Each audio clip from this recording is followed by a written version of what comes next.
अच्छा सुनो, सब्सक्राइब करते वक्त ना घंटी बजा देना ताकि जब मैं ऑनलाइन आऊँ तो तुम्हारे फोन की भी नमस्कार दोस्तों, आप सभी का स्वागत है हमारे YouTube चैनल पर। तो दोस्तों आज हम बात करेंगे डीएलएड बीटीसी द्वितीय सेमेस्टर गणित। तो दोस्तों आज बात होगी अति लघु उत्तरीय प्रश्नों पर। ठीक है दोस्तों, इससे पहले वीडियो में हमने बहुविकल्पीय प्रश्नों पर बात की थी और उसमें आपको हमने 72 तरह के क्वेश्चन आपको दिखाए थे। ठीक है, 72 क्वेश्चन की दोस्तों लिस्ट थी। अगर आपने वो वीडियो ना देखी हो तो इस वीडियो को देखने के बाद उस वीडियो को जरूर देखिएगा, तो उससे भी आपको फायदा मिलेगा। मतलब आपका एक भी बहुविकल्पी क्वेश्चन गलत नहीं हो पाएगा दोस्तों, अगर आपने हर एक तरह के प्रश्नों पर सही जवाब दे दिया। तो चलिए दोस्तों आज की वीडियो शुरू करते हैं। और सबसे पहले दोस्तों आज हम लोग बात करेंगे सिर्फ और सिर्फ अति लघु उत्तरीय प्रश्नों पर। तो दोस्तों वीडियो को अंत तक देखिएगा, तभी आपके सारे नंबर कंफर्म होंगे। तो दोस्तों सबसे पहला प्रश्न क्या है आपका, ये देखते हैं। X cube y minus x y cube का गुणनखंड ज्ञात करना है आपको। तो इसको कैसे करते हैं चलिए देखते हैं। ये एक नंबर का प्रश्न पूछा जाएगा दोस्तों, तो आप लोग अपने आप को नंबर देते रहिए और लास्ट में वीडियो में कमेंट्स कर सकते हैं कि आपके कुल कितने नंबर आ रहे हैं। तो सबसे पहले दोस्तों हमें किसका क्या गुणनखंड निकालना है। तो सबसे पहले क्या था क्वेश्चन, इसको लिख लेते हैं। X y cube x cube y दोस्तों, अच्छे से लिखते हैं। X cube y minus x y cube. ठीक है, हम इसका क्या करना है, गुणनखंड करना है। कुछ नहीं दोस्तों, सबसे पहले इसमें देखिए कॉमन क्या है। कॉमन का मतलब वो होता है जो दोनों में हो। तो दोस्तों यहाँ पर आप लोग एक्स और वाई देखिए दोनों पक्षों में ना, यहाँ पे देखिए एक्स है, यहाँ भी वाई है, यहाँ भी एक्स, यहाँ वाई। अगर एक्स वाई ले लेते दोस्तों तो यहाँ पर देखिए एक्स की घात यहाँ पर दोस्तों आपको कितना दिख रहा है, 3 दिख रहा है। अगर एक एक्स चला जाता है तो कितना बचेगा दोस्तों, एक्स की घात 2 बचेगा। और y दोस्तों हमने कॉमन ले लिया, बाहर आ चुका है। तो यहाँ से x और y क्यूब में x तो पहले निकल चुका, y में 3 थी तो 2 बची घातें। कितना दोस्तों बचेगा, 2 घात। बस यही होगा आपका आंसर। अगर आप दोस्तों चाहे तो इसको और सॉल्व कर सकते हैं। वो कैसे, एक्स वाई लिखिए दोस्तों इसको। और दोस्तों आपने ये देखिए x square minus y square. ठीक है, एक फॉर्मूला आपने पढ़ा होगा a square minus b square का। तो वो क्या होता है दोस्तों, a plus b a minus b. तो आप लोग दोस्तों इसको ऐसे लिख सकते हैं, एक्स प्लस वाई और एक्स माइनस वाई। बस दोस्तों इससे ज्यादा अब इसको सॉल्व नहीं किया जा सकता। आप लोग इसी पर यहाँ पर लिख देंगे आंसर। अगर पेपर में ऐसे क्वेश्चन पूछे जाएंगे तो आप लोग को कैसे करना है आप लोग को पता होना चाहिए। और दोस्तों ये पेपर में 2015 में ये क्वेश्चन आ भी चुका है, तो आप लोग तैयार रहिए। दोस्तों क्वेश्चन आते हैं तो ये इंपॉर्टेंट क्वेश्चन था। अगर आपको ये प्रश्न समझ में आ गया हो तो अच्छी बात है, और ना आया हो तो कोई दिक्कत नहीं है, आपको अलग से वीडियो बनाई जाएगी दोस्तों। लेकिन हम एक चीज आपको दिखाना चाहेंगे, इसको कॉमन कैसे लिया जाता है। जैसे दोस्तों ये था ना एक्स वाई क्यूब, यह एक्स क्यूब वाई दोस्तों पहले और माइनस एक्स वाई क्यूब। अगर दोस्तों आप लोग यहाँ से x और y कॉमन लेते हैं, ये समझिए दोस्तों, खाली इतना समझिए पहले, एक्स क्यूब वाई। अगर दोस्तों आप लोग यहाँ पर देख रहे हैं x की कितनी घात है, 3 है, और y की कितनी घात है, यहाँ 1 है। अगर आप लोग x और y कॉमन लेंगे इसमें से, ठीक है, तो y की एक घात, दोनों की एक एक घात दोस्तों कॉमन ले रहे हैं हम लोग। कितना ले रहे हैं घात, ये भी देखते हैं, 1 घात। तो दोस्तों यहाँ पर 3 थी तो यहाँ पर x की घात 2 बचेगी, और दोस्तों यहाँ पर 1 घात थी, यहाँ पर फिर y की घात 0 हो जाएगी, कुछ नहीं बचेगा। तो कभी भी अगर आप लोग कॉमन लीजिए तो इसकी घातें जरूर देखिए कितनी घात हो रही है।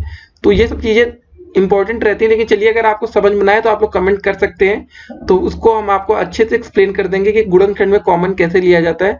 अब देखते हैं आज का दूसरा प्रश्न दोस्तों। तो दूसरा प्रश्न क्या रहा कि एक बगीचे में 2025 पौधे लगे हैं, प्रत्येक पंक्ति में उतने ही पौधे लगे हैं जितने बगीचे में कुल पंक्तियां हैं।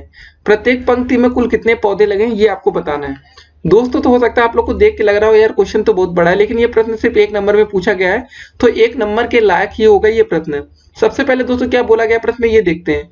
एक बगीचे में टोटल कुल पौधों की संख्या दोस्तों है आपकी 2025। ठीक है, ये बगीचा है, बगीचे में आपके इतने पौधे लगे हैं। उसके बाद दोस्तों यहाँ पर क्या बात हुई, प्रत्येक पंक्ति में उतने ही पौधे लगे हैं जितने बगीचे में कुल पंक्तियां हैं। मतलब दोस्तों आपको यह समझना है कि प्रत्येक पंक्ति में, मतलब माना पंक्तियों की संख्या दोस्तों x है, ठीक है, हमने पंक्तियों की संख्या कितनी मान ली, x है, और जितने बगीचे में कुल पंक्तियां, मतलब दोस्तों हर पंक्ति में उतने ही पौधे लगे हैं जितने बगीचे में कुल पंक्तियां हैं। तो दोस्तों इसको भी x मान लेंगे और बराबर हो जाएगा आपका 2025। बस ये लाइन आपको दोस्तों सही से पढ़नी है, प्रत्येक पंक्ति में उतने ही पौधे लगे हैं जितने बगीचे में कुल पंक्तियां हैं। ठीक है, मतलब दोस्तों अगर आप लोग पंक्ति बना लेंगे ऐसे, ठीक है, एक और पंक्ति बना ले, ऐसे ऐसे बनाते जाए, तो हर पंक्ति में दोस्तों उतने ही पौधे लगे। जैसे हम मान लेते 1 2 3 4 5 6, तो दोस्तों हर में 6 लगेंगे और टोटल पंक्तियों की संख्या भी 6 ही होंगे दोस्तों। एक और खींच देंगे, बस ये आपको समझना था। तो दोस्तों x गुणे x करेंगे तो x का स्क्वायर हो जाएगा और 2025। ठीक है, तो बस इसको सॉल्व कर लेते हैं। x बराबर दोस्तों कितना आ जाएगा आपका, अंडर रूट में आ जाएगा ना, अंडर रूट 2025। तो दोस्तों 2025 का किसका होता है, इसको सॉल्व करेंगे दोस्तों आ जाएगा आपका 45 का। तो दोस्तों अगर आपको याद तो होगा नहीं 45 तक, तो कैसे इसको सॉल्व करते दोस्तों, वो तो आप लोग को पता होना चाहिए। इसके फैक्टर कर सकते हैं आप लोग गुणनखंड, तो कैसे करते वो दिखा देते हैं आपको छोटा सा जल्दी से। 2025 था दोस्तों, इसको पहले किससे भाग करते हैं, 5 से भाग कर लेते हैं, 5 चौके 20 होता है, 5 0 में 0 25, फिर 5 से दोस्तों 5 8 40 और 5 1 5, फिर दोस्तों हम लोग भाग कर सकते हैं 9 से कर दीजिए दोस्तों, 9 9 81, सीधे जल्दी से जल्दी हो सके, और 9 1 9। तो दोस्तों अगर आप लोग अंडर रूट में ये लिखते हैं कितना है दोस्तों, देखिए 5 2 बार आया, 9 2 बार है, 5 गुणे 5 गुणे 9 गुणे 9। तो दोस्तों अगर हम अंडर रूट को सॉल्व करते हैं, अगर 2 बार कोई संख्या होती है तो उसको एक बार हम बाहर लिख सकते हैं। एक बार दोस्तों बाहर 5 आएगा, एक बार 9 आ जाएगा, तो 9 गुणे 5 होता है 45। तो दोस्तों आप ऐसे भी सॉल्व कर सकते हैं, और आंसर क्या लिखेंगे, 45 पौधे। ठीक है दोस्तों, बस ऐसे लिख देंगे उत्तर, 1 नंबर का था, 1 नंबर आपको मिल जाएगा। ये क्वेश्चन छोटा है होता है दोस्तों, लेकिन आप लोग को समझने की बात है बस। आप लोग क्वेश्चन ऐसे देखते हैं, काफी बच्चे डर जाते हैं कि यार इतना बड़ा क्वेश्चन है, इसमें क्या पूछा जा सकता है। लेकिन दोस्तों अगर कोई क्वेश्चन सिर्फ 1 नंबर में पूछा गया तो मतलब समझ लीजिए वो क्वेश्चन बहुत ही छोटा होने वाला है। तो बस यही आपको ध्यान देना था कि भाई हर मतलब जितने दोस्तों यहाँ पर हर पंक्ति में दोस्तों यहाँ पर 45 पौधे भी लगे हैं, और पंक्तियों की संख्या भी यहाँ पर 45 है। ठीक है, तो अब देखते हैं आज का दोस्तों अगला प्रश्न। अगर कोई दिक्कत हो कमेंट कर सकते हैं आप लोग। दोस्तों तो तीसरा प्रश्न क्या रहा आपका कि एक वर्गाकार तार का क्षेत्रफल अगर 144 सेंटीमीटर स्क्वायर है, इसे मोड़कर अगर आप लोग एक आयत बनाया गया है, ठीक है, एक आयत बनाया गया है, यदि आयत की लंबाई 16 सेंटीमीटर है तो आयत की चौड़ाई हमें बताना है। इस क्वेश्चन में बहुत ही आसान था, लेकिन आप लोग सोच रहे होंगे यार एक तो वर्ग आ गया यहाँ पर और एक आयत आ गया, अब क्या होगा। देखिए दोस्तों, एक वर्गाकार तार का क्षेत्रफल, ठीक है ना, 144 सेंटीमीटर स्क्वायर है, लेकिन हम इसको मोड़कर एक आयत बनाएंगे तो दोनों का क्षेत्रफल तो वही होगा। मतलब क्या होगा दोस्तों, वर्गाकार तार का क्षेत्रफल, ठीक है दोस्तों, बराबर दोस्तों हो जाएगा आप लोग का आयत का क्षेत्रफल। आयत का क्षेत्रफल दोस्तों, राइटिंग देखिए थोड़ी हमारी खराब है तो उस पर आप लोग ध्यान मत दीजिएगा। तो वर्गाकार तार का क्षेत्रफल दोस्तों क्यों बराबर होगा हम आपको बताते हैं। अगर आपको दोस्तों 2 किलो का एक हम लोहा दे देते हैं, 2 किलो का बाट आपने देखा होगा ना, लोहा, ठीक है, अगर आपने उसको एकदम पतला सा लंबा सा तार ऐसे बना लिया तब भी उसका वेट तो 2 किलो ही रहेगा ना, वो वेट तो चेंज होगा नहीं। तो बस कहने की बात दोस्तों यही है कि हमने भाई इसको वर्गाकार जो था हमारा वर्गाकार तार का जो क्षेत्रफल था दोस्तों, इसको मोड़कर हम एक आयत बना लिए तो क्षेत्रफल तो दोनों का तब भी बराबर होगा। इसका क्षेत्रफल दोस्तों हमें दे रखा है 144 वर्गाकार तार का, और आयत का क्षेत्रफल का दोस्तों फार्मूला होता है लंबाई गुणे चौड़ाई। देखिए दोस्तों हमें आयत का क्षेत्रफल दिया नहीं गया इसलिए हम इसका फार्मूला यूज कर रहे हैं। और दोस्तों क्वेश्चन में ये आपको लंबाई दे रखा है 16 सेंटीमीटर, तो ये 16 हो जाएगा, और दोस्तों चौड़ाई हमें नहीं पता, चौड़ाई को चौड़ाई लिखते हैं और 144 बस सॉल्व कर लेते दोस्तों। 144 बटे 16 हो जाएगा, नीचे आएगा इधर, बराबर आपका हो जाएगा दोस्तों चौड़ाई। भाग कर लेते कितनी बार जाएगा दोस्तों, 16 कम 16, 16 9 144। तो दोस्तों आपके सीधे ऐसे लिख देंगे चौड़ाई बराबर आ गई 9 सेंटीमीटर। बस यही आपको उत्तर हो गया, इतना करना था। देखिए दोस्तों ऐसे क्वेश्चन आपके पेपर में पूछे जाते हैं, तो आप लोग अच्छे से तैयारी रखिएगा। ये भी 2015 में पूछा गया क्वेश्चन है दोस्तों, जी हाँ, अच्छा क्वेश्चन है, तो तैयार रहिएगा अच्छे से। ठीक है, तो इस क्वेश्चन में कुछ नहीं था ना दोस्तों, अब आप लोग को समझ में आ गया होगा। क्या समझना था इसमें, देखिए छोटी सी बात थी कि जो हमारा वर्गाकार तार का क्षेत्रफल है उसी तार को मोड़कर हम एक आयत बना रहे हैं। ये समझिए दोस्तों, आपके मन में ये कॉन्सेप्ट आना चाहिए कि अगर हम एक 2 किलो का बाट लेते हैं, अगर उस लोहे को एकदम पतला कर दे दोस्तों, होता है ना जैसे कोई चीज पचक जाती है, कुछ भी करेंगे, लेकिन वेट तो दोस्तों उसका उतना ही रहेगा। तो बस बात उतनी ही आपको समझनी थी इसमें। अब देखेंगे आज का अगला प्रश्न दोस्तों। तो चौथा प्रश्न क्या रहा आपका कि एक कक्षा में 3x square plus 5x minus 9 बालक पढ़ते हैं, ठीक है, एवं x square plus 5x plus 4 बालिकाएं, मतलब लड़कियां पढ़ती हैं। तो कक्षा में बालकों की संख्या बालिकाओं की संख्या से कितनी अधिक है, हल कीजिए। तो दोस्तों आप लोग को काफी बच्चे डर गए होंगे इस क्वेश्चन को देखकर कि यार बालक की संख्या तो 3x square plus 5x minus 9 है, हमें नहीं पता। इस क्वेश्चन को थोड़ा आसानी से लिया जाएगा दोस्तों। अगर हम बोले कि अगर एक कक्षा में 5 लड़के पढ़ते हैं और 4 लड़कियां पढ़ती हैं, 5 लड़के 5 बॉय हैं और 4 क्या है, गर्ल्स हैं, ठीक है, लड़कियां। अब बताइए दोस्तों कक्षा में बालकों की संख्या बालिकाओं से कितनी अधिक है। आप क्या करेंगे, कहेंगे सर हम सिंपल से ये करेंगे, 5 में से 4 घटा देंगे और बता देंगे कि एक लड़का लड़कियों से ज्यादा पढ़ रहा है, मतलब 4 लड़की एक लड़का ज्यादा है। ठीक है, तो कहेंगे यार ये कितना आसान था समझना। तो दोस्तों क्या ये तरीका हम सेम टू सेम या इस क्वेश्चन पर यूज कर सकते हैं, बस ये आपको सोचना है। ठीक है दोस्तों इस क्वेश्चन को हटाते हैं। देखिए हमें बालक की संख्या दे रखी है 3x² प्लस 5x माइनस का 9। ठीक है, ये दे रखी है दोस्तों बालक की संख्या, मतलब लड़कों की संख्या, और बालिकाओं की संख्या दोस्तों हमें दे रखी है x² प्लस का 5x माइनस का 4। ठीक है, प्लस का ये दोस्तों ये आपकी गर्ल्स है जी लिख, और ये क्या है बॉय। तो हमें दोस्तों बताना है कि इसमें बालक की संख्या बालिकाओं से कितनी अधिक है। तो हमने दोस्तों इससे पिछले क्वेश्चन में हमने आपको एग्जांपल से बताया कि बस सिंपल से आप इसमें से घटा लेंगे, ये लड़कों में से लड़कियां घटा लेंगे दोस्तों, आपका उत्तर मिल जाएगा। तो चलिए घटा लेते हैं। पहले लिखते हैं 3x² प्लस 5x माइनस का 9। ठीक है, और घटाना है ना ये दोस्तों, ऐसे माइनस का चिन्ह लगाएंगे तो सभी के अंदर अगर ब्रैकेट में है ना तो सभी के अंदर माइनस हो जाएगा, इसलिए दोस्तों हमने ब्रैकेट करके आपको पूरा एक एक स्टेप सोचा बता दिया जाए। तो ये हो गया। अब दोस्तों क्या होगा 3x² प्लस वैसे ही लिख लेंगे 5x माइनस 9। दोस्तों देखिए माइनस ब्रैकेट से पहले है ना, ये वाला माइनस इस ब्रैकेट से पहले अगर माइनस ब्रैकेट के अंदर जाएगा तो सबको क्या कर देगा, ये माइनस कर देगा। माइनस का x² हो जाएगा दोस्तों, माइनस का 5x होगा और माइनस का 4 होगा। बस सॉल्व कर लेते दोस्तों, क्या हो जाएगा 3x² में से एक x² कम हो जाएगा दोस्तों, कितना बचेगा 2x² बचेगा। ठीक है, और यहाँ पर दोस्तों एक चीज देखिए, यहाँ पर प्लस का 5x है, यहाँ पर माइनस का 5x है, दोनों को क्या कर सकते हैं काट देते हैं, ये और ये कट गया खत्म। और दोस्तों यहाँ पर माइनस का 9 है और यहाँ पर माइनस का 4 है, तो दोस्तों माइनस माइनस से दोनों क्या हो जाएंगे जुड़ जाएंगे, तो हो जाएगा माइनस का 13, 2x² माइनस 13, यही आपका उत्तर हो जाएगा। कितना आसान था दोस्तों, बस आपको समझना है थोड़ा और कुछ नहीं है। कोई भी क्वेश्चन कठिन नहीं होता, कोई भी क्वेश्चन आसान नहीं होता, बस आपको यही समझना था कि जो इसमें थोड़ा इसकी लैंग्वेज या भाषा इसने बदल दी क्वेश्चन बनाने वाले ने, तो आपको लगा कि यार कठिन है। अगर उसने ये बोला होता खाली कि कक्षा में 5 लड़के पढ़ते हैं और 4 लड़कियां पढ़ती हैं, बताइए कि लड़कों की संख्या लड़कियों से कितनी ज्यादा है, तो आप लोग आंख बंद करके बोलते सर 5 - 4 करिए, एक बचेगा, जो आएगा एक आएगा, एक लड़का जाता है। तो बस एग्जामिनर ने सोचा कि यार थोड़ा सा सवाल को कठिन बनाया जाए, तो उसने 5 4 की जगह ये रख दिया। तो अगर आपके पेपर में कोई भी क्वेश्चन आएगा तो हमें नहीं लगता दोस्तों अब आप लोग कोई गलती करेंगे। अब देखते हैं आज का अगला प्रश्न दोस्तों। तो 5वां प्रश्न क्या रहा आपका कि 3 5 x 9 और 11 का समांतर मान अगर 7 दे रखा है तो x का मान ज्ञात करना है। तो चलिए देखते हैं कैसे करते हैं दोस्तों।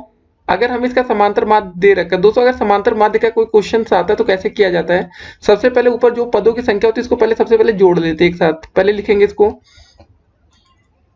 3 प्लस 5 प्लस आपका x है प्लस 9 प्लस 11, और दोस्तों ये देखते हैं कितनी बार टोटल संख्या आई है, 1 2 3 4 5, मतलब नीचे बटे में 5 जाएगा और बराबर दोस्तों क्या आ जाएगा आपका 7। बस ये करना है।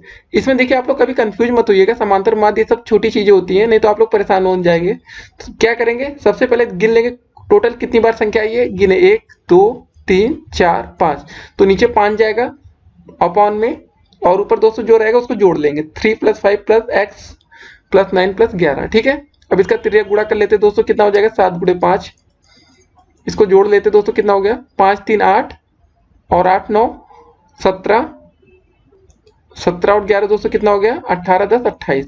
ठीक है, 28 प्लस का x, इसको जोड़ लेते दोस्तों, कितना हो गया 7 5 35 बराबर आपका हो जाएगा 28 प्लस x। तो यहाँ से x की वैल्यू दोस्तों आ जाएगी आपकी 35 - 28। तो दोस्तों हमें पता चल गया कि x की वैल्यू हमारी आ गई 7। तो हमें यही बताना था, हमें x का मान ज्ञात करना था। तो ये आपका आ जाएगा उत्तर। तो इस क्वेश्चन में दोस्तों कुछ था नहीं, ऐसे क्वेश्चन पूछे जाते हैं पेपर में, लेकिन जिन बच्चों की मैथ कमजोर है तो उनके लिए काफी अच्छा क्वेश्चन है, और जिनकी मैथ आती है उनके लिए तो चलिए आसान था। लेकिन दोस्तों आप लोग की प्रैक्टिस अच्छी होनी चाहिए, बस हम चाहते हैं प्रैक्टिस आप लोग जितना अधिक करेंगे उतना अच्छे नंबर ला पाएंगे। तो स्कोर करने के लिए दोस्तों आप लोग को अच्छी प्रैक्टिस चाहिए होती है, तभी आपके 25 में 25 अंक बनते हैं। तो दोस्तों हम उम्मीद करेंगे कि इस बार अधिक से अधिक बच्चे 25 में 25 अंक लेकर आए मैथ में। तो अब देखेंगे आज का अगला प्रश्न दोस्तों। तो 6 नंबर प्रश्न क्या रहा आपका कि 9 अनुपात x समानुपात x अनुपात 16, तो x का मान लिखिए। लिखना क्या है दोस्तों, ज्ञात करना पड़ेगा, ऐसे तो आएगा नहीं। तो दोस्तों ऐसे क्वेश्चन को करने के लिए सबसे आसान तरीका होता है समानुपात में, देखिए पहले और अंतिम पद का गुणा होता है और बीच का गुणा होता है। तो दोस्तों क्या हो जाएगा 9 × 16 और x का x से गुणा होगा दोस्तों, क्या हो जाएगा x × x। तो 16 9 दोस्तों तो आपका 144 और x का स्क्वायर हो जाएगा यहाँ पर। तो दोस्तों यहाँ से x बराबर आपका निकाल लेंगे, अंडर रूट आ जाएगा आपका 144। तो दोस्तों x की वैल्यू क्या होता है, अंडर रूट 44 100 किसका होता है, ये होता है आपका 12 का। तो बस आपका उत्तर आ जाएगा 12। तो ये था आसान सा तरीका दोस्तों करने का आपका। अगर जिन बच्चों को समझ में ना आया तो कमेंट कर सकते हैं। ये सबसे आसान तरीका होता है दोस्तों, कभी भी समानुपात का क्वेश्चन आएगा तो आप लोग ऐसे कर सकते हैं, ठीक है। क्योंकि ये रूल होता है कि पहले जो बाह्य पदों का गुणनफल, ठीक है दोस्तों, बराबर होता है मध्य पदों का गुणनफल। तो दोस्तों देखिए बाह्य पद का गुणनफल आपका था 16 गुणे 9 और ये अंतः पद था x गुणे x, ये बीच वाला है ना दोस्तों x गुणे x, ये अंतः पद थे। अब देखेंगे आज का अगला प्रश्न दोस्तों। तो सातवां प्रश्न कह रहा आपका कि समीकरण x बटे 3 प्लस x बटे 2 बराबर 10 को हल कीजिए। तो चलिए दोस्तों अच्छा क्वेश्चन आ गया समीकरण से, क्योंकि काफी बच्चे समीकरण देख कर ही डर जाते हैं। तो ये लिखा है x बटे 3 प्लस x बटे 2 बराबर आपको 10 को हल करना है। कैसे होगा चलिए देखते हैं। सबसे पहले दोस्तों यहाँ पर क्या ले लेते हैं, इसका एलसीएम ले लेते हैं। कितना हो जाएगा, 3 और 2 है दोस्तों 6 हो जाएगा नीचे, और या तेरे गुणा कर सकते हैं दोस्तों, यहाँ से 2 एकम 2 2x हो जाएगा सीधे यहाँ पर, और प्लस यहाँ पर हो जाएगा दोस्तों 3x बराबर 10, ठीक है। और 2x और 3x को जोड़ देंगे दोस्तों, हो जाएगा आपका 5x बराबर दोस्तों हो जाएगा 10 गुणे 6, ठीक है। इसका 6 का यहाँ 3 गुणा हो गया। तो x बराबर दोस्तों क्या हो जाएगा 10 गुणे 6 बटे 5। तो काट लेते 5 एकम 5 5 दूनी 10, 6 गुणे 2 दोस्तों कितना हो गया 12। तो बस आपको उत्तर आ जाएगा 12। तो बस दोस्तों इतना ही करना था इस क्वेश्चन में, और कुछ नहीं था। तो समीकरण से ऐसे क्वेश्चन पूछे जाते हैं। देखिए 1 नंबर का प्रश्न रहेगा तो आप लोग को ज्यादा दिक्कत नहीं करेगा, छोटे ही होते हैं तो 1 नंबर के प्रश्नों में ज्यादा दिक्कत नहीं आती, तो आप लोग आसानी से कर ले जाएंगे। अब देखेंगे आज का अगला प्रश्न दोस्तों। तो 8वां प्रश्न आपका क्या रहा है कि चित्र में त्रिभुज ABC और त्रिभुज PQR दो समरूप त्रिभुज हैं।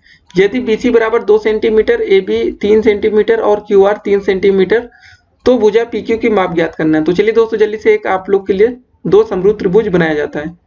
तो त्रिभुज है ना,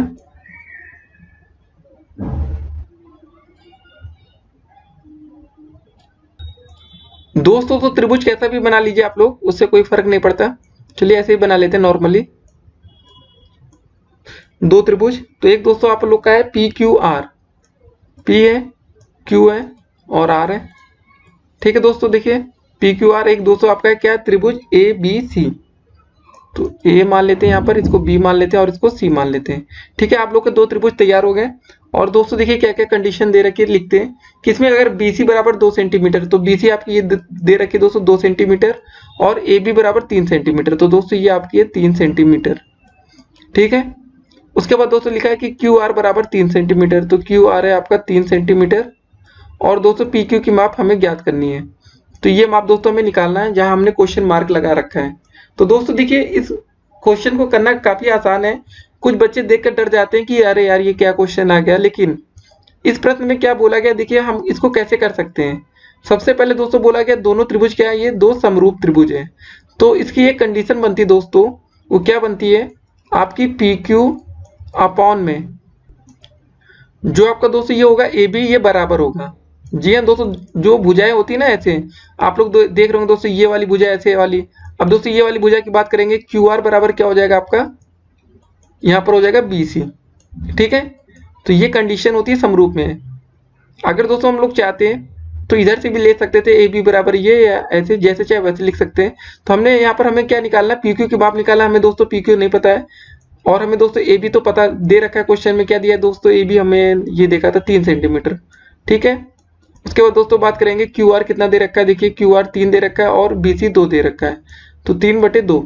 इसको सॉल्व कर लेते हैं दोस्तों। PQ बराबर आ जाएगा आपका 3 गुणे 3 बटे में 2, मतलब 3 त्रिक का दोस्तों होता है 9/2। अब 2 से भाग कर लेंगे दोस्तों, कितनी बार जाएगा, 2 चौके 8, दशमलव लगाएंगे 2 पंजे 10। तो ये दोस्तों वैल्यू आएगी आपकी P और Q की। तो बस आपका दोस्तों इतना ही उत्तर हो जाएगा। तो आसान था दोस्तों करने में, ये और PQ की वैल्यू निकाली 4.5, ठीक है। तो यहाँ पर दोस्तों हम लोग PQ की जगह लिख देंगे 4.5, बस ये हमें उत्तर चाहिए था और ये हो गया। तो इसको करने के लिए दोस्तों आप लोग को क्या तरीका चाहिए, बस इतना याद रखिए क्वेश्चन में लिखा क्या है उसको पढ़ेंगे। सबसे पहले देखेंगे, सबसे पहले यहाँ पे लिखा है कि समरूप त्रिभुज है, तो समरूप की हम कंडीशन तुरंत अप्लाई करेंगे। जो समरूप की शर्तें होती है दोस्तों, वो चीज हमने यहाँ पर अप्लाई करके देखा। अब देखेंगे आज का अगला प्रश्न। अगर आपको कोई दिक्कत लग रही हो दोस्तों, आप लोग डरिए मत, कमेंट करिएगा, हम आपको उत्तर जल्द से जल्द आपको देंगे या नई वीडियो के माध्यम से आपको रिप्लाई किया जाएगा। दोस्तों तो 9वां प्रश्न क्या है कि ये पूछा गया था पेपर में आपके कि सबसे छोटी पूर्ण संख्या लिखिए।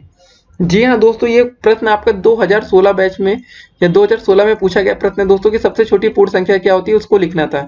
तो आपको दोस्तों बस बताना था इसका सबसे छोटी पूर्ण संख्या होती है आपकी शून्य, या ऐसे लिख सकते हैं हिंदी में शून्य या जीरो, जैसे मन करे दोस्तों लिख सकते हैं, आपको पूरे अंक मिलते हैं। अब देखेंगे आज का अगला प्रश्न। दोस्तों तो 10वां प्रश्न क्या रहा आपका कि निम्नलिखित में समीकरण तथा सर्व समीकरण छांटकर उस तक आपको अपने उत्तर पुस्तिका में लिखना था।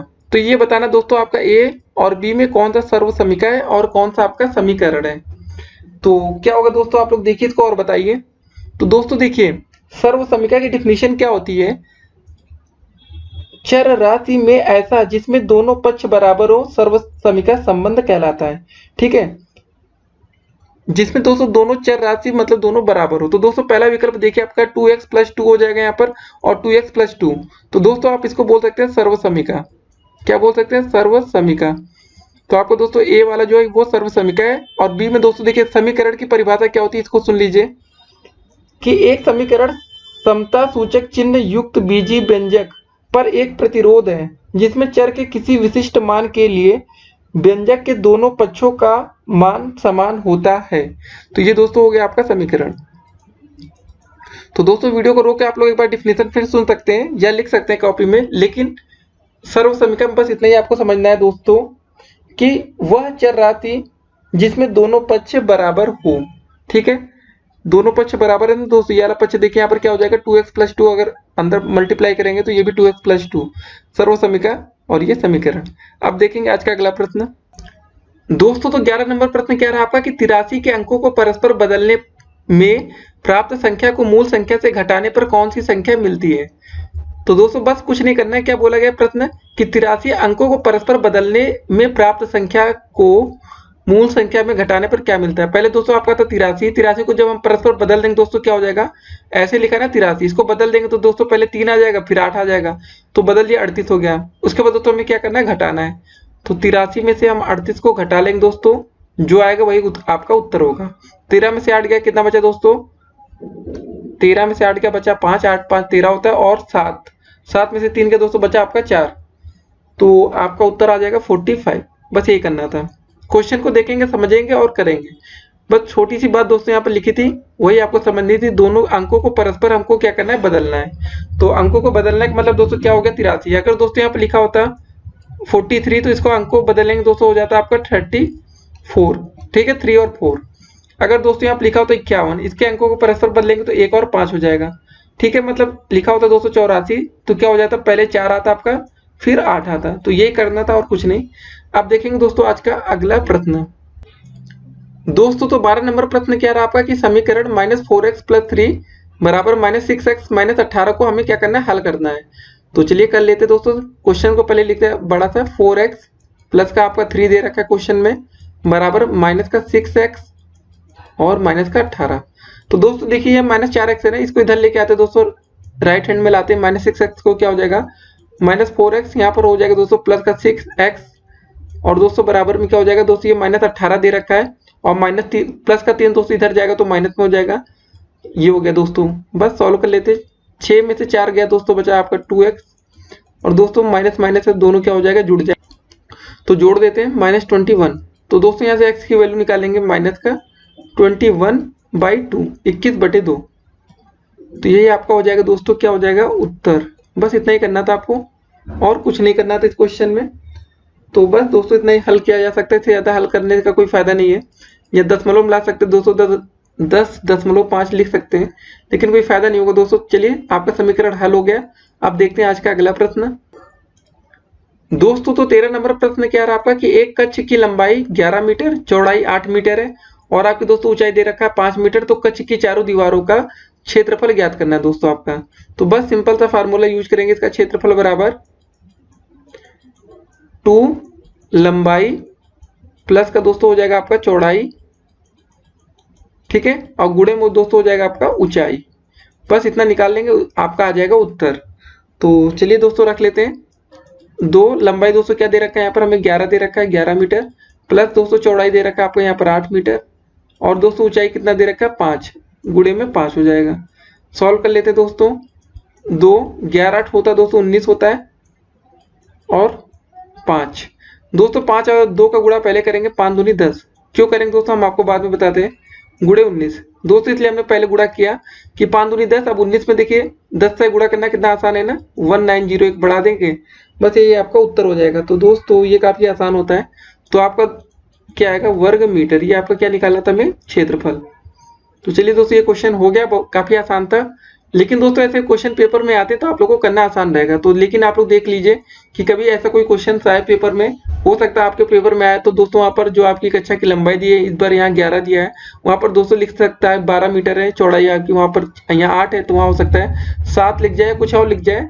तो आप लोग को कंफ्यूज नहीं होना है। मेन बात होती है दोस्तों, क्वेश्चन देखिए बिल्कुल सेम अक्षर से तो नहीं आते, लेकिन थोड़ा बहुत बदलता है, तो वही चीज आपको समझनी है और करनी है। तो तरीका आपने आज सीख लिया है और वहां पर इसको अप्लाई कर दीजिएगा। अब देखते हैं आज का अगला प्रश्न।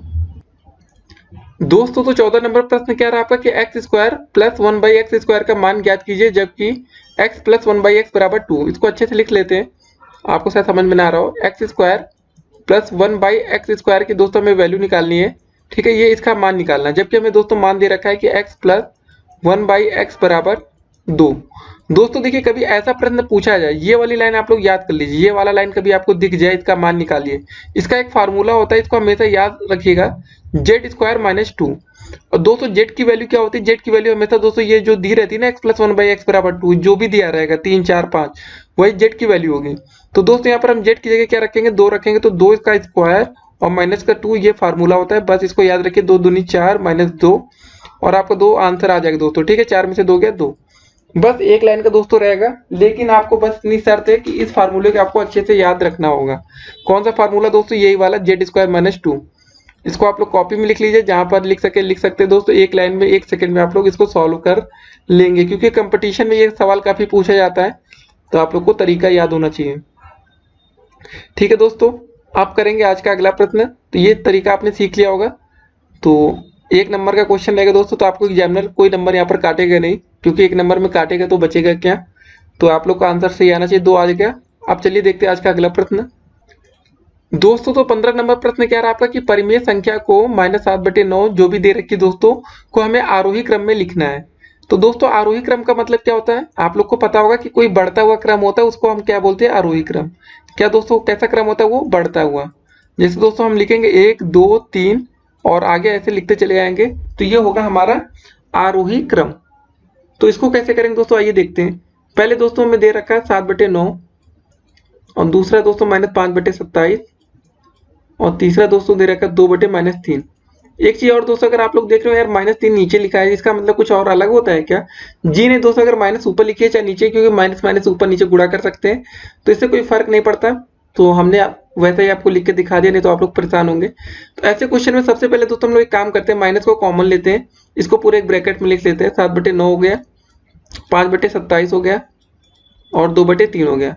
माइनस हट गया, अब अच्छा लग रहा है दोस्तों देखने में, नहीं तो काफी बच्चे टेंशन में आते हैं कि माइनस है, क्या होगा क्या होगा। तो अब क्या कर सकते हैं दोस्तों, ये देखते हैं। दोस्तों सबसे पहले हम लोग इसका एक एलसीएम ले लेते हैं। क्या हो जाएगा दोस्तों एलसीएम, 9 त्रिक 27 27, ठीक है। तो सबसे अच्छा रहेगा दोस्तों तरीका, एलसीएम भी लेके कर सकते हैं, या तो दोस्तों एक काम और कर सकते हैं, इसमें 100 से गुणा करके भी कर सकते हैं। लेकिन दोस्तों 100 से गुणा करने का कोई फायदा नहीं होगा, क्योंकि 9 से कटती है नहीं संख्या, तो आप लोग परेशान हो गए। नीचे हर में अगर दोस्तों 5 दिया होता है तो आप लोग 100 से गुणा कर सकते थे, 5 या 2 दे रखा होता दोस्तों, जो 100 कट जाए जिससे, मतलब 4 हो गया। तो चलिए दोस्तों इसमें हम एलसीएम ले लेते हैं। एलसीएम हो जाएगा आपका 27 ही हो जाएगा सबका दोस्तों। तो इसमें करेंगे, क्या हो जाएगा, 9 त्रिक 27, ऊपर हो जाएगा दोस्तों 7 त्रिक 21, ठीक है दोस्तों। ये तो 5/27 ही रहेगा, इसमें कोई चेंजेस नहीं आएगा। और दोस्तों यहाँ पर क्या हो जाएगा, 3 9 27 होता है दोस्तों ना, तो 9 दूनी 18, तो यहाँ पर हो जाएगा 18/27। तो दोस्तों हमने क्या किया था, इसमें सिर्फ एलसीएम ले लिया और कुछ नहीं किया है, तो बस और माइनस आगे कर देते हैं। तो दोस्तों अब माइनस को अंदर चलिए एंट्री करा देते हैं, -21/27, -5/27 और -18/27। अब दोस्तों इसको हम क्या लिखते हैं, आरोही क्रम में। तो आरोही क्रम का मतलब दोस्तों हमने बताया कि आपको बढ़ता हुआ क्रम होता है आरोही का मतलब। तो यहाँ पे लिख देंगे दोस्तों हम लोग आरोही क्रम में लिखने वाले हैं, आरोही क्रम। ठीक है, तो दोस्तों बढ़ता हुआ क्रम आपको याद रखना है, आरोही का मतलब होता है। तो सबसे छोटी संख्या इसमें क्या दिख रही है आप लोग ये बताइए। देखिए जो माइनस में सबसे बड़ी दिख रही होगी -21, ये सबसे ज्यादा सबसे छोटी है। मतलब क्या हो गया दोस्तों, अगर आपने 100 रुपए एक बच्चे ने उधार लिया है, एक ने 50 रुपए उधार लिया है, तो दोस्तों कौन सबसे ज्यादा गरीबी में हुआ, तो 100 रुपए वाला ना। तो बस वैसे ही समझना। तो यहाँ पर सबसे छोटी संख्या होगी आपके -21/27। अब दोस्तों उसके बाद बात करेंगे तो -18/27 दोस्तों उससे छोटा। अब दोस्तों सबसे बड़ा दोस्तों जो यहाँ पर होगा वो बढ़ रहा है, वो है -5/27, क्योंकि दोस्तों ये सबसे जल्दी प्लस में चला जाएगा, लेकिन जो -21 और -18 को प्लस में आने में थोड़ा सा समय ज्यादा लगेगा। तो ये था दोस्तों तरीका, इससे आप लोग आरोही क्रम में निकाल लिए।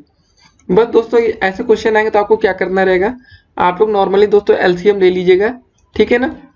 अगर दोस्तों यहाँ नीचे 5 होता, अगर आपका हर में 5 वाच होता, 5 2, तो 100 से गुणा भी कर सकते थे तो दोस्तों से आसानी से आपका कट जाता। जैसे कैसे आप लोग सुन तो रहे होंगे काफी देर से 5 होता है, जैसे क्या कहना क्या चाहते हैं हम दोस्तों। अगर लिखा होता है 21/5 और दोस्तों दूसरी संख्या लिखी होती 17/5, इसको हमें लिखना है आरोही क्रम में। कौन सा बड़ा होगा दोस्तों, इसको सिंपल तो आप ये कर सकते थे 21/5 गुणे 100 कर लेते दोस्तों, और इसमें 17/5 गुणे 100 कर लेते हैं। क्या आ जाएगा दोस्तों, 5 दूनी 10 0, 5 दूनी 10 और 0। तो दोस्तों क्या होता है, 21 दूनी 42 होता है, तो ये आ जाता है कुछ 420, और दोस्तों ये हो जाता है 17 दूनी 34। ठीक है, 17 दूनी 34 तो 340। तो दोस्तों 340 और 420 में आरोही क्रम में बढ़ता हुआ क्रम है, तो मतलब पहले आपका दोस्तों क्या आ जाएगा यहाँ पर, यही से दोस्तों देख लेंगे 17/5 पहले आएगा आपका, फिर आएगा दोस्तों आपका 21/5। तो दोस्तों ये था आपका आरोही क्रम का तरीका। आप लोग को जो भी तरीका समझ में आ रहा हो उससे आप लोग सॉल्व कर सकते हैं। अब फिलहाल देखेंगे दोस्तों आज का अगला प्रश्न। अगर कोई भी दिक्कत हो, डाउट हो, संदेह हो, कमेंट करिएगा, आपको उत्तर जल्द से जल्द किया जाएगा। दोस्तों तो 16 नंबर प्रश्न कह रहा है आपका कि प्लूटो का जन्म 429 ईसा पूर्व में हुआ था तथा 348 ईसा पूर्व में वो दिवंगत हुए। वे कितने वर्षों तक जीवित रहे, ये आपको बताना है। तो दोस्तों ऐसे क्वेश्चन बहुत ही आसान होते हैं, बस आप लोग को सिंपल सा क्या करना था, 429 में से 348 आप लोग घटा देंगे, बस आपको उत्तर आ जाएगा। कितना होगा दोस्तों, 9 में से 8 गया 1, और यहाँ बचा दोस्तों 12 में से 4 गया 8, बस ये कट्टम कुट्टम हो गया। तो दोस्तों वो कितने सालों तक जीवित रहे, वो उत्तर आएगा आपका 81 वर्ष, 81 ईयर। बस दोस्तों आपको इतना ही करना था और कुछ नहीं करना था। 81 साल जिन बच्चों को उत्तर आ रहा था वो बिल्कुल सही थे। तो दोस्तों ये क्वेश्चन आपके 2016 में पूछा गया था।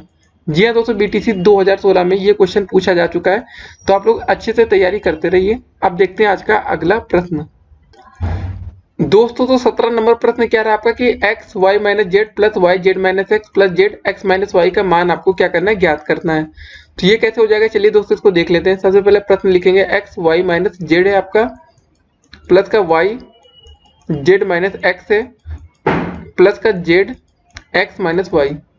ठीक है, बस सिंपल सा दोस्तों आप लोग को अंदर गुणा करते हुए चले जाना है। तो सबसे पहले गुणा करेंगे दोस्तों एक्स का वाई से साथ, एक्स वाई माइनस हो जाएगा दोस्तों एक्स और जेड, फिर दोस्तों यहाँ पर क्या है वाई, और इसका जेड से गुणा होगा तो y z minus y into x y x. ठीक है, प्लस का दोस्तों अब यहाँ बारी आती है जेड का, एक्स से गुणा होगा तो जेड एक्स, माइनस का दोस्तों हो जाएगा यहाँ पर जेड और वाई।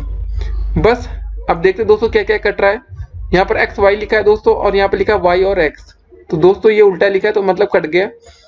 सीधा वही लिखा है दोस्तों, आप लोग को पता है गुणा में आगे पीछे लिखा जा सकता है। यहाँ पर दोस्तों एक्स जेड लिखा है, और यहाँ पर जेड एक्स लिखा है, और दोस्तों यहाँ पर वाई जेड, और यहाँ पर माइनस जेड वाई, तो सब कुछ दोस्तों कट गया, बचा कितना आपका 0। तो आपका आंसर हो जाएगा 0। तो दोस्तों ऐसे प्रश्न आपके पेपर में पूछे जाते हैं, तो आप लोग को तैयारी करते रहना है, क्योंकि ऐसे क्वेश्चन बहुत ही आसान होते हैं और अधिकतर 0 आता है। लेकिन 0 तब आता है जब आप लोग देख लीजिए कि ये अगर एक सीक्वेंस में आ रहा है, जैसे दोस्तों एक्स वाई माइनस जेड है, एक सीक्वेंस बनना है यहाँ पर। अगर एक भी आगे पीछे कर दिया गया दोस्तों तो इसका उत्तर 0 नहीं आएगा। तो आप लोग इसको रट्टा मत मारिएगा और सॉल्व करके देखिएगा। अब देखते हैं आज का अगला प्रश्न। दोस्तों तो आपका 18 नंबर प्रश्न क्या रहा कि एक रेलगाड़ी की चाल अगर दे रखी है दोस्तों x² + 3x + 2 किलोमीटर प्रति घंटा। तो दोस्तों ये आपकी क्या दे रखी है, ये आपकी दे रखी है चाल। ठीक है ना, यहाँ पर लिखा भी दोस्तों, इसको लिख लेते हैं। तभी आप लोग को दोस्तों ज्यादा अच्छे से क्लियर होगा। देखिए दोस्तों, आजकल जो एग्जामिनर होते हैं वो होशियार हो गए हैं। अगर वो ये लिखे होता ना कि एक रेलगाड़ी की चाल 10 किलोमीटर प्रति घंटा है, तो आप लोग के लिए काफी आसान होता, लेकिन वो समझदार हो गए। अब क्या लिखा है दोस्तों, उसके आगे पढ़ते हैं। तो वह x प्लस 2 घंटे में कितनी दूरी तय करेगी। तो दोस्तों हमें निकालना तो दूरी है, लेकिन x प्लस 2 क्या दे रखा है, ये आपका समय दे रखा है। जी हाँ दोस्तों, कितना समझदार है देखिए आपका एग्जामिनर। तो दोस्तों आपने एक फार्मूला पढ़ा होगा, दूरी बराबर होता है चाल गुणे समय। चाल गुणे समय होता है दोस्तों, ठीक है। बस ये इस फार्मूले में आप इसकी वैल्यू रख देंगे, आपका उत्तर आ जाएगा। तो दोस्तों चाल क्या हो जाएगी दोस्तों, यहाँ पर हम देखते हैं। चाल दोस्तों दे रखा है x square plus 3x plus 2, x square plus का 3x प्लस का 2 दोस्तों, ठीक है। अब समय क्या दे रखा है दोस्तों, x प्लस 2। इसको सॉल्व कर लीजिए दोस्तों, जो आएगा यही आपका उत्तर होगा। सबसे पहले दोस्तों हम लोग ऐसे गुणा कैसे करते हैं, सबसे पहले दोस्तों हम लोग x का गुणा पूरे इसमें करने वाले हैं, इस ब्रैकेट में। सबसे पहले दोस्तों कैसे करेंगे, एक्स स्क्वायर इंटू में दोस्तों x आ जाएगा, ठीक है। फिर x का गुणा इसके साथ करेंगे 3x के साथ, 3x इंटू में x, फिर दोस्तों 2 के साथ x का गुणा करेंगे 2 इंटू एक्स, फिर दोस्तों प्लस का चिन्ह लगाएंगे। अब 2 का गुणा अंदर होने वाला है, तो सबसे पहले 2 का गुणा दोस्तों एक्स स्क्वायर के साथ होगा, तो क्या आएगा 2 डॉट एक्स स्क्वायर, प्लस 2 का गुणा अगर 3x के साथ करेंगे तो दोस्तों कितना आ जाएगा 2 दशमलव, या डॉट करें, ये गुणा के चिन्ह दोस्तों, दशमलव नहीं है, ठीक है। फिर 2 और 2। देखिए दोस्तों हम लोग एक एक स्टेप आपको इसलिए हम दिखा रहे हैं कि आप लोग अच्छे से सीख सके, समझ सकें। तो दोस्तों यहाँ पर क्या आ जाएगा, एक्स स्क्वायर इंटू एक्स का मतलब हो गया दोस्तों एक्स का क्यूब आ गया, प्लस का दोस्तों यहाँ पर कितना आ जाएगा 3x स्क्वायर आ जाएगा। फिर दोस्तों आप लोग देख रहे होंगे यहाँ पर आ जाएगा 2x, ठीक है, 2 गुणे x 2x। फिर दोस्तों यहाँ पर क्या आता है 2x स्क्वायर है, इसमें कोई दिक्कत नहीं। फिर दोस्तों यहाँ पर 2 गुणे 3x था, तो मतलब 6x हो जाएगा, 2 3 6x, प्लस दोस्तों लास्ट में क्या 2 गुणे 2 मतलब 4। अब इसको चलिए जोड़ के बराबर कर लेते हैं। सबसे पहले दोस्तों एक्स क्यूब है, ठीक है, एक्स स्क्वायर वाला ये पद है और ये पद है, दोस्तों जोड़ लेते हैं, कितना हो जाएगा 3 2 5 एक्स स्क्वायर, प्लस दोस्तों यहाँ पर देखिए 2x यहाँ लिखा है, 6x यहाँ लिखा है, तो मतलब दोनों जोड़ेंगे तो आ जाएगा आपका 8x, प्लस का दोस्तों आ जाएगा 4। यही आपका हो जाएगा उत्तर दोस्तों। बस आपको इस सवाल में इतना करना था और आपको पूरे अंक मिल जाते हैं।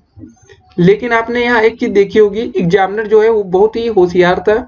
अगर दोस्तों वो लिख देता कि इसकी चाल अगर 10 किलोमीटर प्रति घंटा है, ठीक है, अगर लिखता कि इसकी चाल 10 किलोमीटर प्रति घंटा है, तो वह 2 घंटे में कितनी दूरी तय करेगा दोस्तों। तो आप लोग को पता क्या करना होता, दूरी बराबर चाल गुणे समय लगाते, तो 10 गुणे 2 कर देते दोस्तों, बस हो गया, 20 आ जाता आंसर। 2 घंटे में 20 किलोमीटर दूरी तय करेगा, ये उत्तर हो जाता आपका। लेकिन एग्जामिनर काफी समझदार था, तो उसने ऐसा नहीं किया।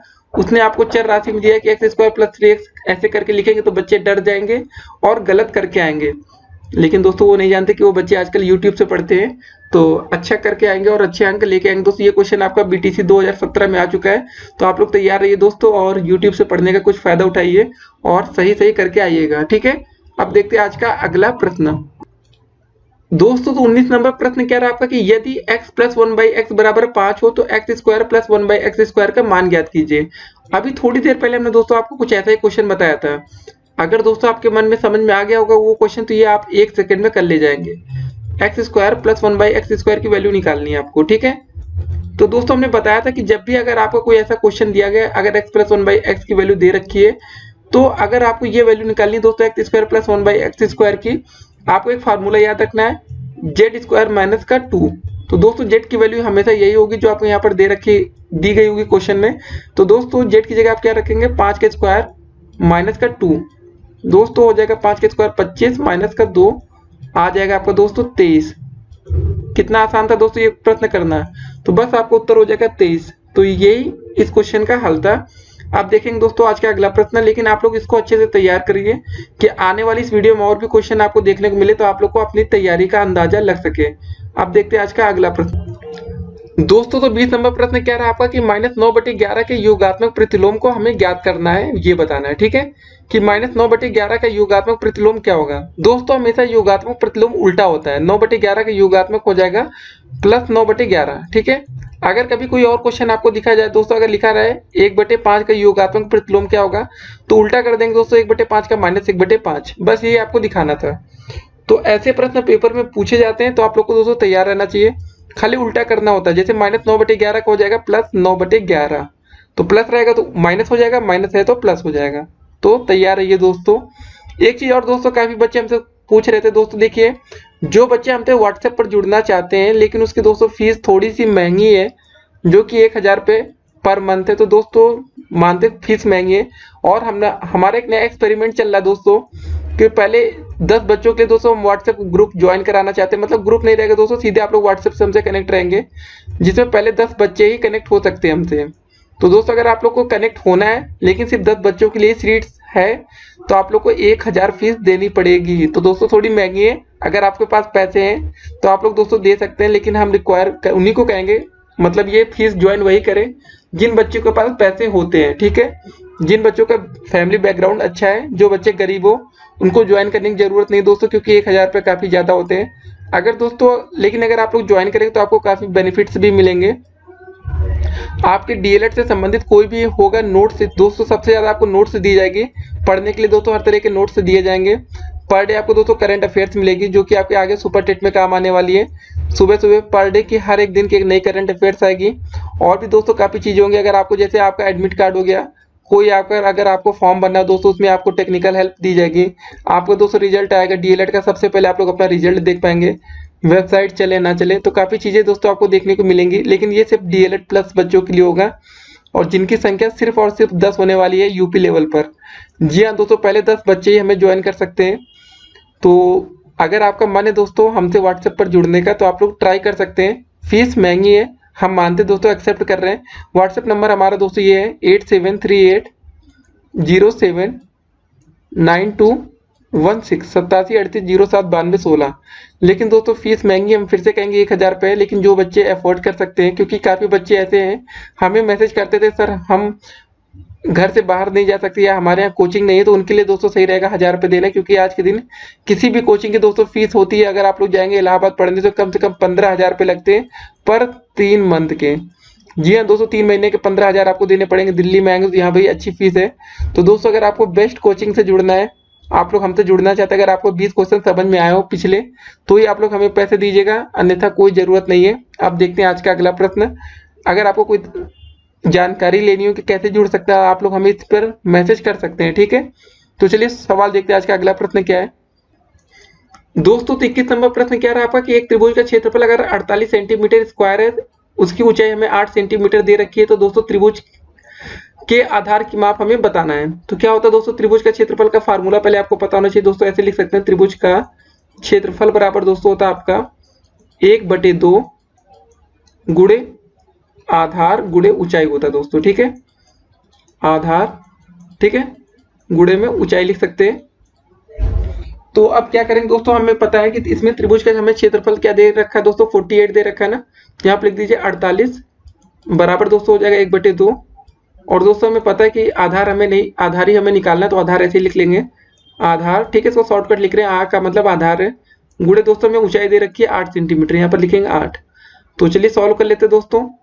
क्या हो जाएगा, इसको ऐसे काट सकते हैं, 8 एकम 8, 8 पंच 40, 8 छंग 48, 6 का दोस्तों त्रिज्या गुणा हो जाएगा, 6 गुणे 2 ऐसे लिख सकते हैं, बराबर आ जाएगा आपका आधार। आधार पूरा लिख लेते हैं। तो दोस्तों 6 दूनी होता है 12, ठीक है। आप इसकी यूनिट जरूर लिखिएगा, इकाई जिसको बोलते हैं हिंदी में। तो हो जाएगा 6 दूनी 12, 12 सेंटीमीटर, ठीक है। तो आपका आधार आ गया 12 सेंटीमीटर। तो ये रहा तरीका दोस्तों करने का। आप देखते हैं आज का अगला प्रश्न देखेंगे, लेकिन दोस्तों ये सवाल आपको समझ में आना जरूरी है। तो आपको समझ में आ गया होगा दोस्तों, क्योंकि इसमें सिर्फ हमने क्या यूज किया है कि जो त्रिभुज का क्षेत्रफल होता है उसी को यूज किया, 1/2 आधार गुणे ऊंचाई, बस इतना फार्मूला आपको पता होना चाहिए। अब देखते हैं आज का अगला प्रश्न दोस्तों। तो 22 नंबर प्रश्न क्या रहा आपका कि -5 ये सब दे रखा है दोस्तों, का मान हमें ज्ञात करना है, ठीक है। मान ज्ञात कीजिए। चलिए दोस्तों कर लेते हैं मान ज्ञात हम लोग। सबसे पहले दोस्तों लिख लेते हैं प्रश्न क्या, -5 है, फिर माइनस का, फिर ब्रैकेट के अंदर -45, फिर दोस्तों यहाँ पर भाग का चिन्ह है, फिर अंदर लिखेंगे ब्रैकेट में -15 दोस्तों, प्लस का -3 गुणे 5। इसको सॉल्व कर लेना है। तो दोस्तों यहाँ पर बोर्ड माउस का भी हम रूल अप्लाई होता है यहाँ पर, ठीक है। बोर्ड माउस आपने सुन रखा होगा। तो बोर्ड माउस का फुल फॉर्म क्या होता है, BOD MAS बॉड मास, ठीक है। 20 होता है ब्रैकेट, O से ऑफ होता है, D से डिवाइड मतलब भाग, M से मल्टीप्लाई मतलब गुणा, और A से एडिशन मतलब जोड़, और S से सब्ट्रैक्शन मतलब घटाना। ब्रैकेट का मतलब दोस्तों हिंदी में होता है कोष्टक। दोस्तों यहाँ पे लिखे रहने देते -5 ऐसे आ जाएगा। दोस्तों ये जब ब्रैकेट हटेगा ये वाला ना, तो ये माइनस और ये माइनस मिलकर हो जाएंगे प्लस का 45, और भाग का चिन्ह रहेगा दोस्तों ऐसे, तो यहाँ पर -15 रहने देते हैं। और दोस्तों प्लस का ये दोस्तों देखिए 3 और 5 इसका गुणा कर लेते हैं, -15 हो जाएगा। देखिए दोस्तों बॉड मास से यहाँ कोई फर्क नहीं पड़ेगा लास्ट में, ठीक है। सबसे पहले दोस्तों हम लोग यहाँ पर भाग देंगे, तो क्या हो जाएगा -5, दोस्तों ऐसे लिखेंगे 15, 45 बटे -15, -15, ठीक है। इसको सॉल्व कर लेते हैं दोस्तों, क्या हो जाएगा, ये होगा -5, 15 कम 15, 15 3 45 दोस्तों, -3 फिर -15, सॉल्व कर लेते हैं दोस्तों, क्या हो जाएगा दोस्तों, यहाँ लास्ट में क्या है 15 है ना, तो 15 5 20 और -23, तो -23 आ गया दोस्तों, यही आपका हो जाएगा उत्तर। इसमें क्या मेन चीज दोस्तों ने जो ये आपका बीच में दे रखा है ना, ये तो बॉड मास से सबसे पहले हमने क्या किया, इसका भाग कर दिया। अगर कुछ और कर लेते दोस्तों, जोड़ घटाना पहले करते तो आपका गलत हो सकता था। तो यहाँ पर हमने बॉड मास का सही से उपयोग किया है, इस रूल को फॉलो किया है, ठीक है। तो बॉड मास का फिर फुल फॉर्म बता देते, डी से क्या आपका होता है, डी से होता है आपका भाग या अंग्रेजी में डिवाइड, और एम से होता है मल्टीप्लाई मतलब गुणा, तो ये चीज याद रखिएगा दोस्तों, ठीक है। एस से होता है घटाना या सब्ट्रैक्शन, ए का मतलब होता है जोड़ एडिशन, और डी एस का मतलब क्या होता है दोस्तों, घटाना। ये चीज आपके लिए जरूरी है, ठीक है। अब देखते हैं आज का अगला प्रश्न दोस्तों। तो 23 नंबर प्रश्न क्या दिया गया है कि यदि a स्क्वायर प्लस 1/a² बराबर 2 हो तो 1/a प्लस a का मान ज्ञात कीजिए। देखिए दोस्तों ये क्वेश्चन थोड़ा हटकर हो गया है, हर बार दोस्तों हमें थोड़ा वैल्यू किसकी पता होती थी, हम बताते हैं अभी आपको। दोस्तों इससे पहले वाले क्वेश्चन में हमने इसकी वैल्यू निकाली थी, ठीक है, इतने की वैल्यू हमने निकाली थी, लेकिन इस बार इसकी वैल्यू हमें पहले से दे रखी है, और हमें दोस्तों पूछा गया है कि 1/a प्लस a का मान हमें ज्ञात करना है, ये बताना है। तो दोस्तों हमने एक फार्मूला पढ़ रखा है हमेशा से, क्या पढ़ा दोस्तों उसको देखते हैं कि अगर 1/a, अगर ऐसे लिखते हैं 1/a प्लस का a का होल स्क्वायर बराबर दोस्तों क्या होता है, आप लोग ये बताइए। a प्लस b का होल स्क्वायर का फार्मूला दोस्तों सबको पता होगा, तो हो जाएगा दोस्तों ये आपका 1/a², ठीक है। देखिए कोई भी क्वेश्चन को थोड़ा तरीके से लगाया जाता है ना, इसलिए आपको ये समझ में शायद ना आए, लेकिन समझना पड़ेगा आपको, ठीक है। 1/a² into a² plus 2ab होता है, 2 इंटू a इंटू ab, ऐसे कर सकते हैं दोस्तों। लेकिन चलिए यहाँ पर आगे पीछे हो रहा है, नहीं तो आप लोग शायद समझ ना पाए। a का मतलब दोस्तों हमारा है 1/a से, यहाँ पर क्या लिखा 1/a लिखा है ना, तो 2 इंटू a क्या हो जाएगा 1/a इंटू b 1, ये जाएगा कट, आपका बचेगा कितना दोस्तों 1/a² प्लस a² प्लस का 2। यहाँ पर दोस्तों एक चीज और देखने वाली है इस क्वेश्चन में, वो क्या चीज है पता है आपको। इस क्वेश्चन में देखिए दोस्तों हमें ये देखिए a² प्लस 1/a² की वैल्यू दे रखी है, तो दोस्तों देखिए a² और 1/a², इसकी जगह हम क्या रख सकते हैं, यहाँ पर देखेंगे दोस्तों क्या लिखा है, इसकी जगह 2, तो चलिए दोस्तों यहाँ पर हम लोग 2 रख देते हैं, 2 प्लस का फिर यहाँ 2 बचेगा, 2 और 2 होता है 4। दोस्तों ये किसका फार्मूला हमने किसके सामने निकाला, 1/a प्लस a का होल स्क्वायर, तो यहाँ पर ऐसे लिखेंगे 1/a प्लस a का होल स्क्वायर बराबर 4, और दोस्तों हमें वैल्यू किसकी निकालनी है, सिर्फ 1/a और a का वैल्यू निकालनी है। तो दोस्तों हम लोग ये कर सकते हैं, इसका अंडर रूट उधर भगाते हैं, स्क्वायर हटाएंगे इधर से, तो यहाँ पर आ जाएगा दोस्तों अंडर रूट में 4, ठीक है। तो दोस्तों 1/a प्लस a बराबर आ जाएगा आपका अंडर रूट 4 की वैल्यू होती है दोस्तों 2, तो बस यही आपको उत्तर आ जाएगा। यही आपको निकालना था कि 1/a प्लस a का मान हमें ज्ञात करना है, तो ये कैसे निकाल सकते हैं ये हमने देख लिया। तो दोस्तों यही हमें मान निकालना था, और इसका मान हमने निकाल लिया है 1/a प्लस a का मान। तो दोस्तों ये प्रश्न आपके 2019 में पूछा जा चुका है, जी हाँ दोस्तों 2019 में ये प्रश्न आ चुका है, तो आप लोग अच्छे से तैयारी कर लीजिए, कोई भी छोटी छोटी गलती आप लोग पेपर में ना करिएगा। अब देखेंगे दोस्तों आज का अगला प्रश्न दोस्तों, तो 24 नंबर प्रश्न क्या रहा आपका कि -4/9 का गुणात्मक प्रतिलोम आपको बताना है। ऐसे क्वेश्चन में दोस्तों हमेशा यही होता है, जो गुणात्मक प्रतिलोम पूछा जाता है, जैसे -4/9 का पूछा गया है, तो आंसर हमेशा दोस्तों उल्टा ही आता है इसका। तो आप लोग ऐसे सीधे लिख सकते हैं कि -9/4, लेकिन दोस्तों तरीका क्या होता है करने का, ये आपको जानना ज्यादा जरूरी है यहाँ पर। तो दोस्तों देखिए इसमें आप लोग ये कर देंगे, हमेशा जब भी आपको गुणात्मक प्रतिलोम निकालना होगा, तो दोस्तों जैसे -4/9 का गुणात्मक प्रतिलोम वह होगा जिसमें अगर हम x से गुणा करते दोस्तों, मान लेते कोई गुणात्मक प्रतिलोम x होगा, x से गुणा करने पर दोस्तों इसमें 1 आना चाहिए। ये समझिए दोस्तों, -4/9 का गुणात्मक प्रतिलोम वह होगा जो इससे गुणा करने पर 1 आए, इसमें गुणा करने पर 1 आए। तो दोस्तों x ये कर देंगे तो x बराबर क्या लिख सकते हैं दोस्तों, इधर जाएगा तो 1 × 9/4 हो जाएगा माइनस का, पलट जाएगी संख्या तो x बराबर 9/4 माइनस का। तो दोस्तों इस तरीके से करेंगे आप लोग को पूरे अंक मिलेंगे। आप लोग चाहेंगे तो सीधे भी आंसर निकाल सकते हैं, लेकिन वो तब होगा जब आप यूपी टेट और सुपर टेट का पेपर देंगे। यहाँ पर आपको थोड़े तरीके से करना होगा दोस्तों 1 अंक पाने के लिए। तो ये छोटी सी विधि लिखनी पड़ेगी दोस्तों। विधि कुछ नहीं है, मतलब गुणात्मक प्रतिलोम का मतलब ही होता है दोस्तों यही कि अगर हम गुणात्मक प्रतिलोम किसी भी चीज का गुणात्मक प्रतिलोम कोई भी अंक का वही होगा जिसमें हम उसमें गुणा करेंगे, ठीक है, गुणात्मक प्रतिलोम से गुणा करेंगे तो उसमें 1 आना चाहिए। तो दोस्तों हमने यहाँ पर क्या किया था, x से गुणा किया तो हमारा गुणात्मक प्रतिलोम 1 आया, तो ये संख्या जाती है पलट। तो ये हो गया आपका आंसर। अब देखते हैं आज का अगला प्रश्न दोस्तों। तो 25 नंबर प्रश्न क्या रहा आपका कि 5 पुस्तकों का मूल्य 7 पुस्तकों के मूल्य से 72 रुपए कम है, ठीक है। तो एक पुस्तक का हमें मूल्य ज्ञात करना है। तो सबसे पहले दोस्तों हम जानेंगे कि इस 5 पुस्तक का मूल्य 7 पुस्तकों के मूल्य से 72 कम है। मतलब हमें पता चल जाए दोस्तों कि 7 पुस्तकों का मूल्य कितना है, तो हम उत्तर निकाल सकते हैं। या तो हमें सिंपल सा एक पुस्तक का मूल्य ज्ञात करना, तो दोस्तों उसी पर हमें ध्यान देना चाहिए। तो सबसे पहले दोस्तों मान लेते हैं कि हमने मान लिया कि जो हमारे 7 पुस्तक का मूल्य है, माना 7 पुस्तक का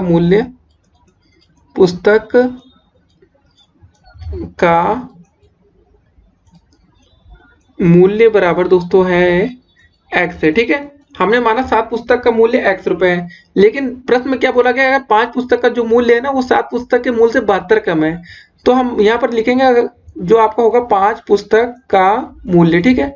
इसको शॉर्टकट लिख रहे हैं तो ये हो जाएगा दोस्तों आपका x - 72। ये कैसे है दोस्तों, आप लोग समझ गए होंगे। इसमें प्रश्न में ही लिखा है, यहाँ पर आप लोग पढ़ लीजिए कि जो 5 पुस्तक का मूल्य है वो 7 पुस्तक के मूल्य से 72 रुपए कम है। तो दोस्तों हमने 5 पुस्तक के मूल्य से x में से 72 रुपए और कम कर दिए, तो ये आ गया हमारा 5 पुस्तक का मूल्य। लेकिन दोस्तों हमें निकालना कितने का, एक पुस्तक का मूल्य निकालना है। तो वो कैसे निकलेगा, अब दोस्तों देखिए हमारा 7 पुस्तक का मूल्य पता है, 5 का पता है। अगर इन दोनों को घटा लिया जाए दोस्तों 7 और 5 को, तो हमें मिल जाएगा 2 पुस्तक का मूल्य। तो 2 पुस्तक का मूल्य कैसे निकल सकता है दोस्तों, 7 में से 5 क्या बचेगा, 2 ना, 7 पुस्तक। तो 2 पुस्तक का मूल्य हम निकाल सकते हैं कि 7 में से 5 वाले पुस्तक का मूल्य घटा दिया जाए। तो मतलब दोस्तों x में से क्या करेंगे, x - 72 कर देंगे दोस्तों, तो ये आ जाएगा हमारा 2 पुस्तक का मूल्य। तो क्या हो जाएगा दोस्तों, ऐसे ब्रैकेट खोलेंगे तो x - x हो जाएगा प्लस का 72। तो दोस्तों हमें यहाँ देखते हैं x कट गया, बचा सिर्फ 72। तो दोस्तों हमें पता चल चुका है कि 2 पुस्तक है जो जिसका मूल्य आता है 72, लेकिन हमें तो निकालना है यहाँ पर दोस्तों एक पुस्तक का मूल्य खाली। तो उसी को हमें ध्यान देना चाहिए कि एक पुस्तक का मूल्य कैसे निकाला जा सकता है। तो दोस्तों 2 पुस्तक का मूल्य पता चल गया, तो अब यहाँ पर हम लिख सकते हैं कि एक पुस्तक का मूल्य कितना हो जाएगा, एक पुस्तक का दोस्तों जो मूल्य होगा वो कितना हो जाएगा दोस्तों, 72/2, ठीक है। तो भाग कर देंगे तो कितना हो जाएगा, 2 × 2, 2 × 3 = 6, 2 × 6 = 12, मतलब आ गया दोस्तों 36। तो दोस्तों हमें पता चल चुका है कि हमारे एक पुस्तक का मूल्य जो है वो है 36 रुपए, ठीक है, 36 रुपए। तो बस ऐसे ही करना था दोस्तों, ये आसान सा क्वेश्चन था, लेकिन आप लोग को थोड़ा समझने वाली बात है, 1 नंबर में ऐसा क्वेश्चन पूछा जा चुका है दोस्तों, वो भी आपके 2019 में। जी हाँ दोस्तों, इसी साल आपका पूछा गया था ये प्रश्न, लेकिन ऐसे प्रश्न आगे भी पूछे जा सकते हैं आपके पेपर में, तो आपको ध्यान देना चाहिए। तो क्या करना था दोस्तों, इससे इंपॉर्टेंट क्या था, इस पूरे क्वेश्चन में सबसे इंपॉर्टेंट चीज ये थी कि हमें दोस्तों सबसे पहले हमने जाना कि भाई 7 पुस्तक का मूल्य कितना है। मान लिया कि 7 पुस्तक का मूल्य हमारा x रुपए है, तो दोस्तों हमने फिर इसमें प्रश्न में बोला गया कि जो 5 पुस्तक का मूल्य वो 7 पुस्तक के मूल्य से 72 रुपए कम है। तो दोस्तों हमने x में से 72 घटा दिया। यहाँ तो दूसरी लाइन दोस्तों सबको समझ में आ गई होगी, पहली लाइन और दूसरी लाइन। अब जो तीसरी लाइन दोस्तों है कि हमने कैसे पता चला, दोस्तों देखिए हमें 7 पुस्तक का मूल्य पता है और 5 का पता है। अगर हम दोस्तों 7 में से 5 घटाते हैं, 7 में से 5 घटा देंगे दोस्तों क्या आएगा, 2 आएगा।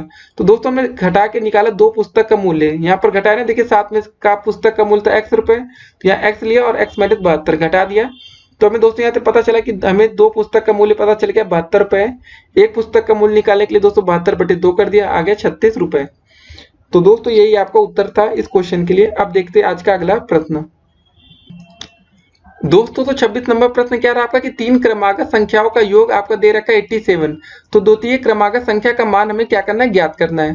तो दोस्तों सबसे पहले हम मान लेते हैं कि तीन क्रमागत संख्या कौन कौन सी। पहली मानते हैं दोस्तों x है, दूसरी x+1 है और तीसरी दोस्तों x+2 है। दोस्तों तीन क्रमागत का मतलब होता है तीनों बिल्कुल सीरियल से हों, ठीक है। तो दोस्तों क्या बोला गया, इसका क्या है, योग है 87। तो दोस्तों मान लिया हमने संख्या, तो मान लिया इसको आप योग कर देते हैं x+1 फिर आपका x+2 बराबर आ जाएगा दोस्तों आपका 87। इसको जोड़ लेते हैं दोस्तों, x कितनी बार है, 1 2 3, 3 बार x है तो यहाँ आ जाएगा 3x। दोस्तों फिर जोड़ते हैं, ये दोस्तों क्या था, +1 प्लस का 2 कितना हो गया दोस्तों, 3 हो गया। 3x+3 बराबर 87, ठीक है। अब क्या करेंगे दोस्तों, 3 को उस पक्ष में लेके जाते हैं राइट हैंड में, 87 - 3 हो जाएगा दोस्तों, आ जाएगा 3x बराबर आ गया आपका 84 84। अब दोस्तों x से भाग कर देंगे 3 से, मतलब 84/3 कितनी बार जाएगा, 3 1 3 दूनी 6 और 2 और 4 बचा, 3 8 24। तो दोस्तों हमें पता चल गया x की वैल्यू आ गई 24। दोस्तों मतलब ये आपकी जो x की वैल्यू आई है ना, ये पहली क्रमागत संख्या है, ठीक है। ये पहली संख्या है, ये पहली वाली है, ये दूसरी x+1 है और x+2 तीसरी है। हमें प्रश्न में पूछा गया कि द्वितीय क्रमागत संख्या का मान होगा, तो द्वितीय निकालने के लिए दोस्तों हमें क्या पता होना चाहिए, x+1, ठीक है। तो दोस्तों हमें यहाँ पर पता चल चुका है x की वैल्यू 24 है, तो 24 + 1 कर देंगे। दोस्तों 1 मिनट, यहाँ पर हमने कितना आया था, 3 8 24 होता है ना, तो यहाँ पर आएगा 24 नहीं 28। दोस्तों देखिए हमने यहाँ पर भाग में 28 ही लिखा था, लेकिन देखिए ये छोटी छोटी मिस्टेक्स होती हैं, तो इससे आपको भी कुछ सीखना चाहिए कि हम लोग जल्दबाजी में कुछ गलती कर सकते हैं। तो आप लोग को भी पेपर में बचना पड़ेगा दोस्तों, ऐसी छोटी छोटी गलती होते हैं कि सॉल्व तो पूरा सही करेंगे लेकिन लास्ट में उत्तर हमारा गलत आ जाएगा। तो यहाँ हो जाएगा 21 + 1 29, 29 आपको दोस्तों हो जाएगा उत्तर। तो आप लोग भी छोटी मोटी गलतियां करेंगे तो दोस्तों उसको आप लोग डबल चेक कर सकते हैं, जल्दबाजी में छोटी गलतियां होती हैं। तो ये सवाल हमने देख लिया, ठीक है। तो हमारी पहली क्रमागत संख्या दोस्तों थी 28, दूसरी आ गई 29। अगर दोस्तों हमें तीसरी क्रमागत संख्या पूछा गया होता तो हमें क्या निकालना होता है, x+3। तो आपको तीसरी भी क्रमागत संख्या हम निकाल देते हैं, जो आपके पेपर में पूछा नहीं गया है लेकिन आने वाले टाइम में पूछा जा सकता है। तो यहाँ से x+2 निकालते दोस्तों हम लोग सीधे, x की वैल्यू थी हमारी 28 + 2, 28 2 होता है आपका 30, ये आपका उत्तर होता है। लेकिन पूछा जाता था, लेकिन हमारा फाइनल आंसर यही होगा। द्वितीय क्रमागत संख्या पूछा गया था, तो 29 पर करके खत्म करेंगे। अब देखते दोस्तों आज का अगला प्रश्न। दोस्तों तो 27 नंबर प्रश्न क्या रहा कि एक आयत की लंबाई आपको दे रखी है 10 सेंटीमीटर तथा चौड़ाई आपकी 6 सेंटीमीटर है। तो आयत का परिमाप आपको क्या करना है, ज्ञात करना है। तो दोस्तों चलिए एक आयत बना लेते हैं आपके सामने तुरंत ही। तो एक आयत ना दोस्तों, एक हमने ऐसा आयत बना लिया। प्रश्न में क्या बोला गया दोस्तों, आयत की लंबाई हमें दे रखी है 10 सेंटीमीटर, ठीक है। तो लंबाई ऊपर भी 10 होगी तो नीचे भी 10 ही होगी, और चौड़ाई दे रखी है दोस्तों हमें 6 सेंटीमीटर, 6 सेंटीमीटर इधर और 6 सेंटीमीटर इधर। तो दोस्तों हमें प्रश्न में क्या करना है, इसका आयत का हमें परिमाप निकालना है। तो आयत का परिमाप का फार्मूला क्या होता है दोस्तों, 2 गुणे लंबाई प्लस चौड़ाई दोस्तों, ठीक है। लंबाई प्लस चौड़ाई एक ब्रैकेट में छोटे में रखेंगे दोस्तों, नहीं तो गलती हो जाएगी आपसे। तो 2 का गुणा करेंगे दोस्तों, तो 2 गुणे लंबाई दोस्तों हमें कितनी दे रखी है, यहाँ पर देख लिया हमने 10 दे रखी है, और चौड़ाई दोस्तों हमारी है 6। तो परिमाप का मतलब दोस्तों सब कुछ होता है, ये ऊपर वाला हिस्सा ये सब कुछ कवर होता है, ठीक है। तो 2 गुणे में दोस्तों 10 + 6 कितना हो गया, 16 हो गया। तो दोस्तों 16 गुणे 2 कितना हो गया आपका, 32 सेंटीमीटर, ठीक है, 32 सेंटीमीटर। ये आपका हो जाएगा दोस्तों इसमें उत्तर। हमें क्या पूछा गया था, आयत का परिमाप ज्ञात कीजिए बस। और इसका क्षेत्रफल दोस्तों पूछा जाता तो होता है लंबाई गुणे चौड़ाई, लेकिन पूछा नहीं गया प्रश्न में, तो ज्यादा कुछ नहीं करेंगे। तो हम आयत का परिमाप हमने निकाल लिया 32 सेंटीमीटर होता है। तो ये क्वेश्चन खत्म होता है। अब देखते हैं आज का अगला प्रश्न।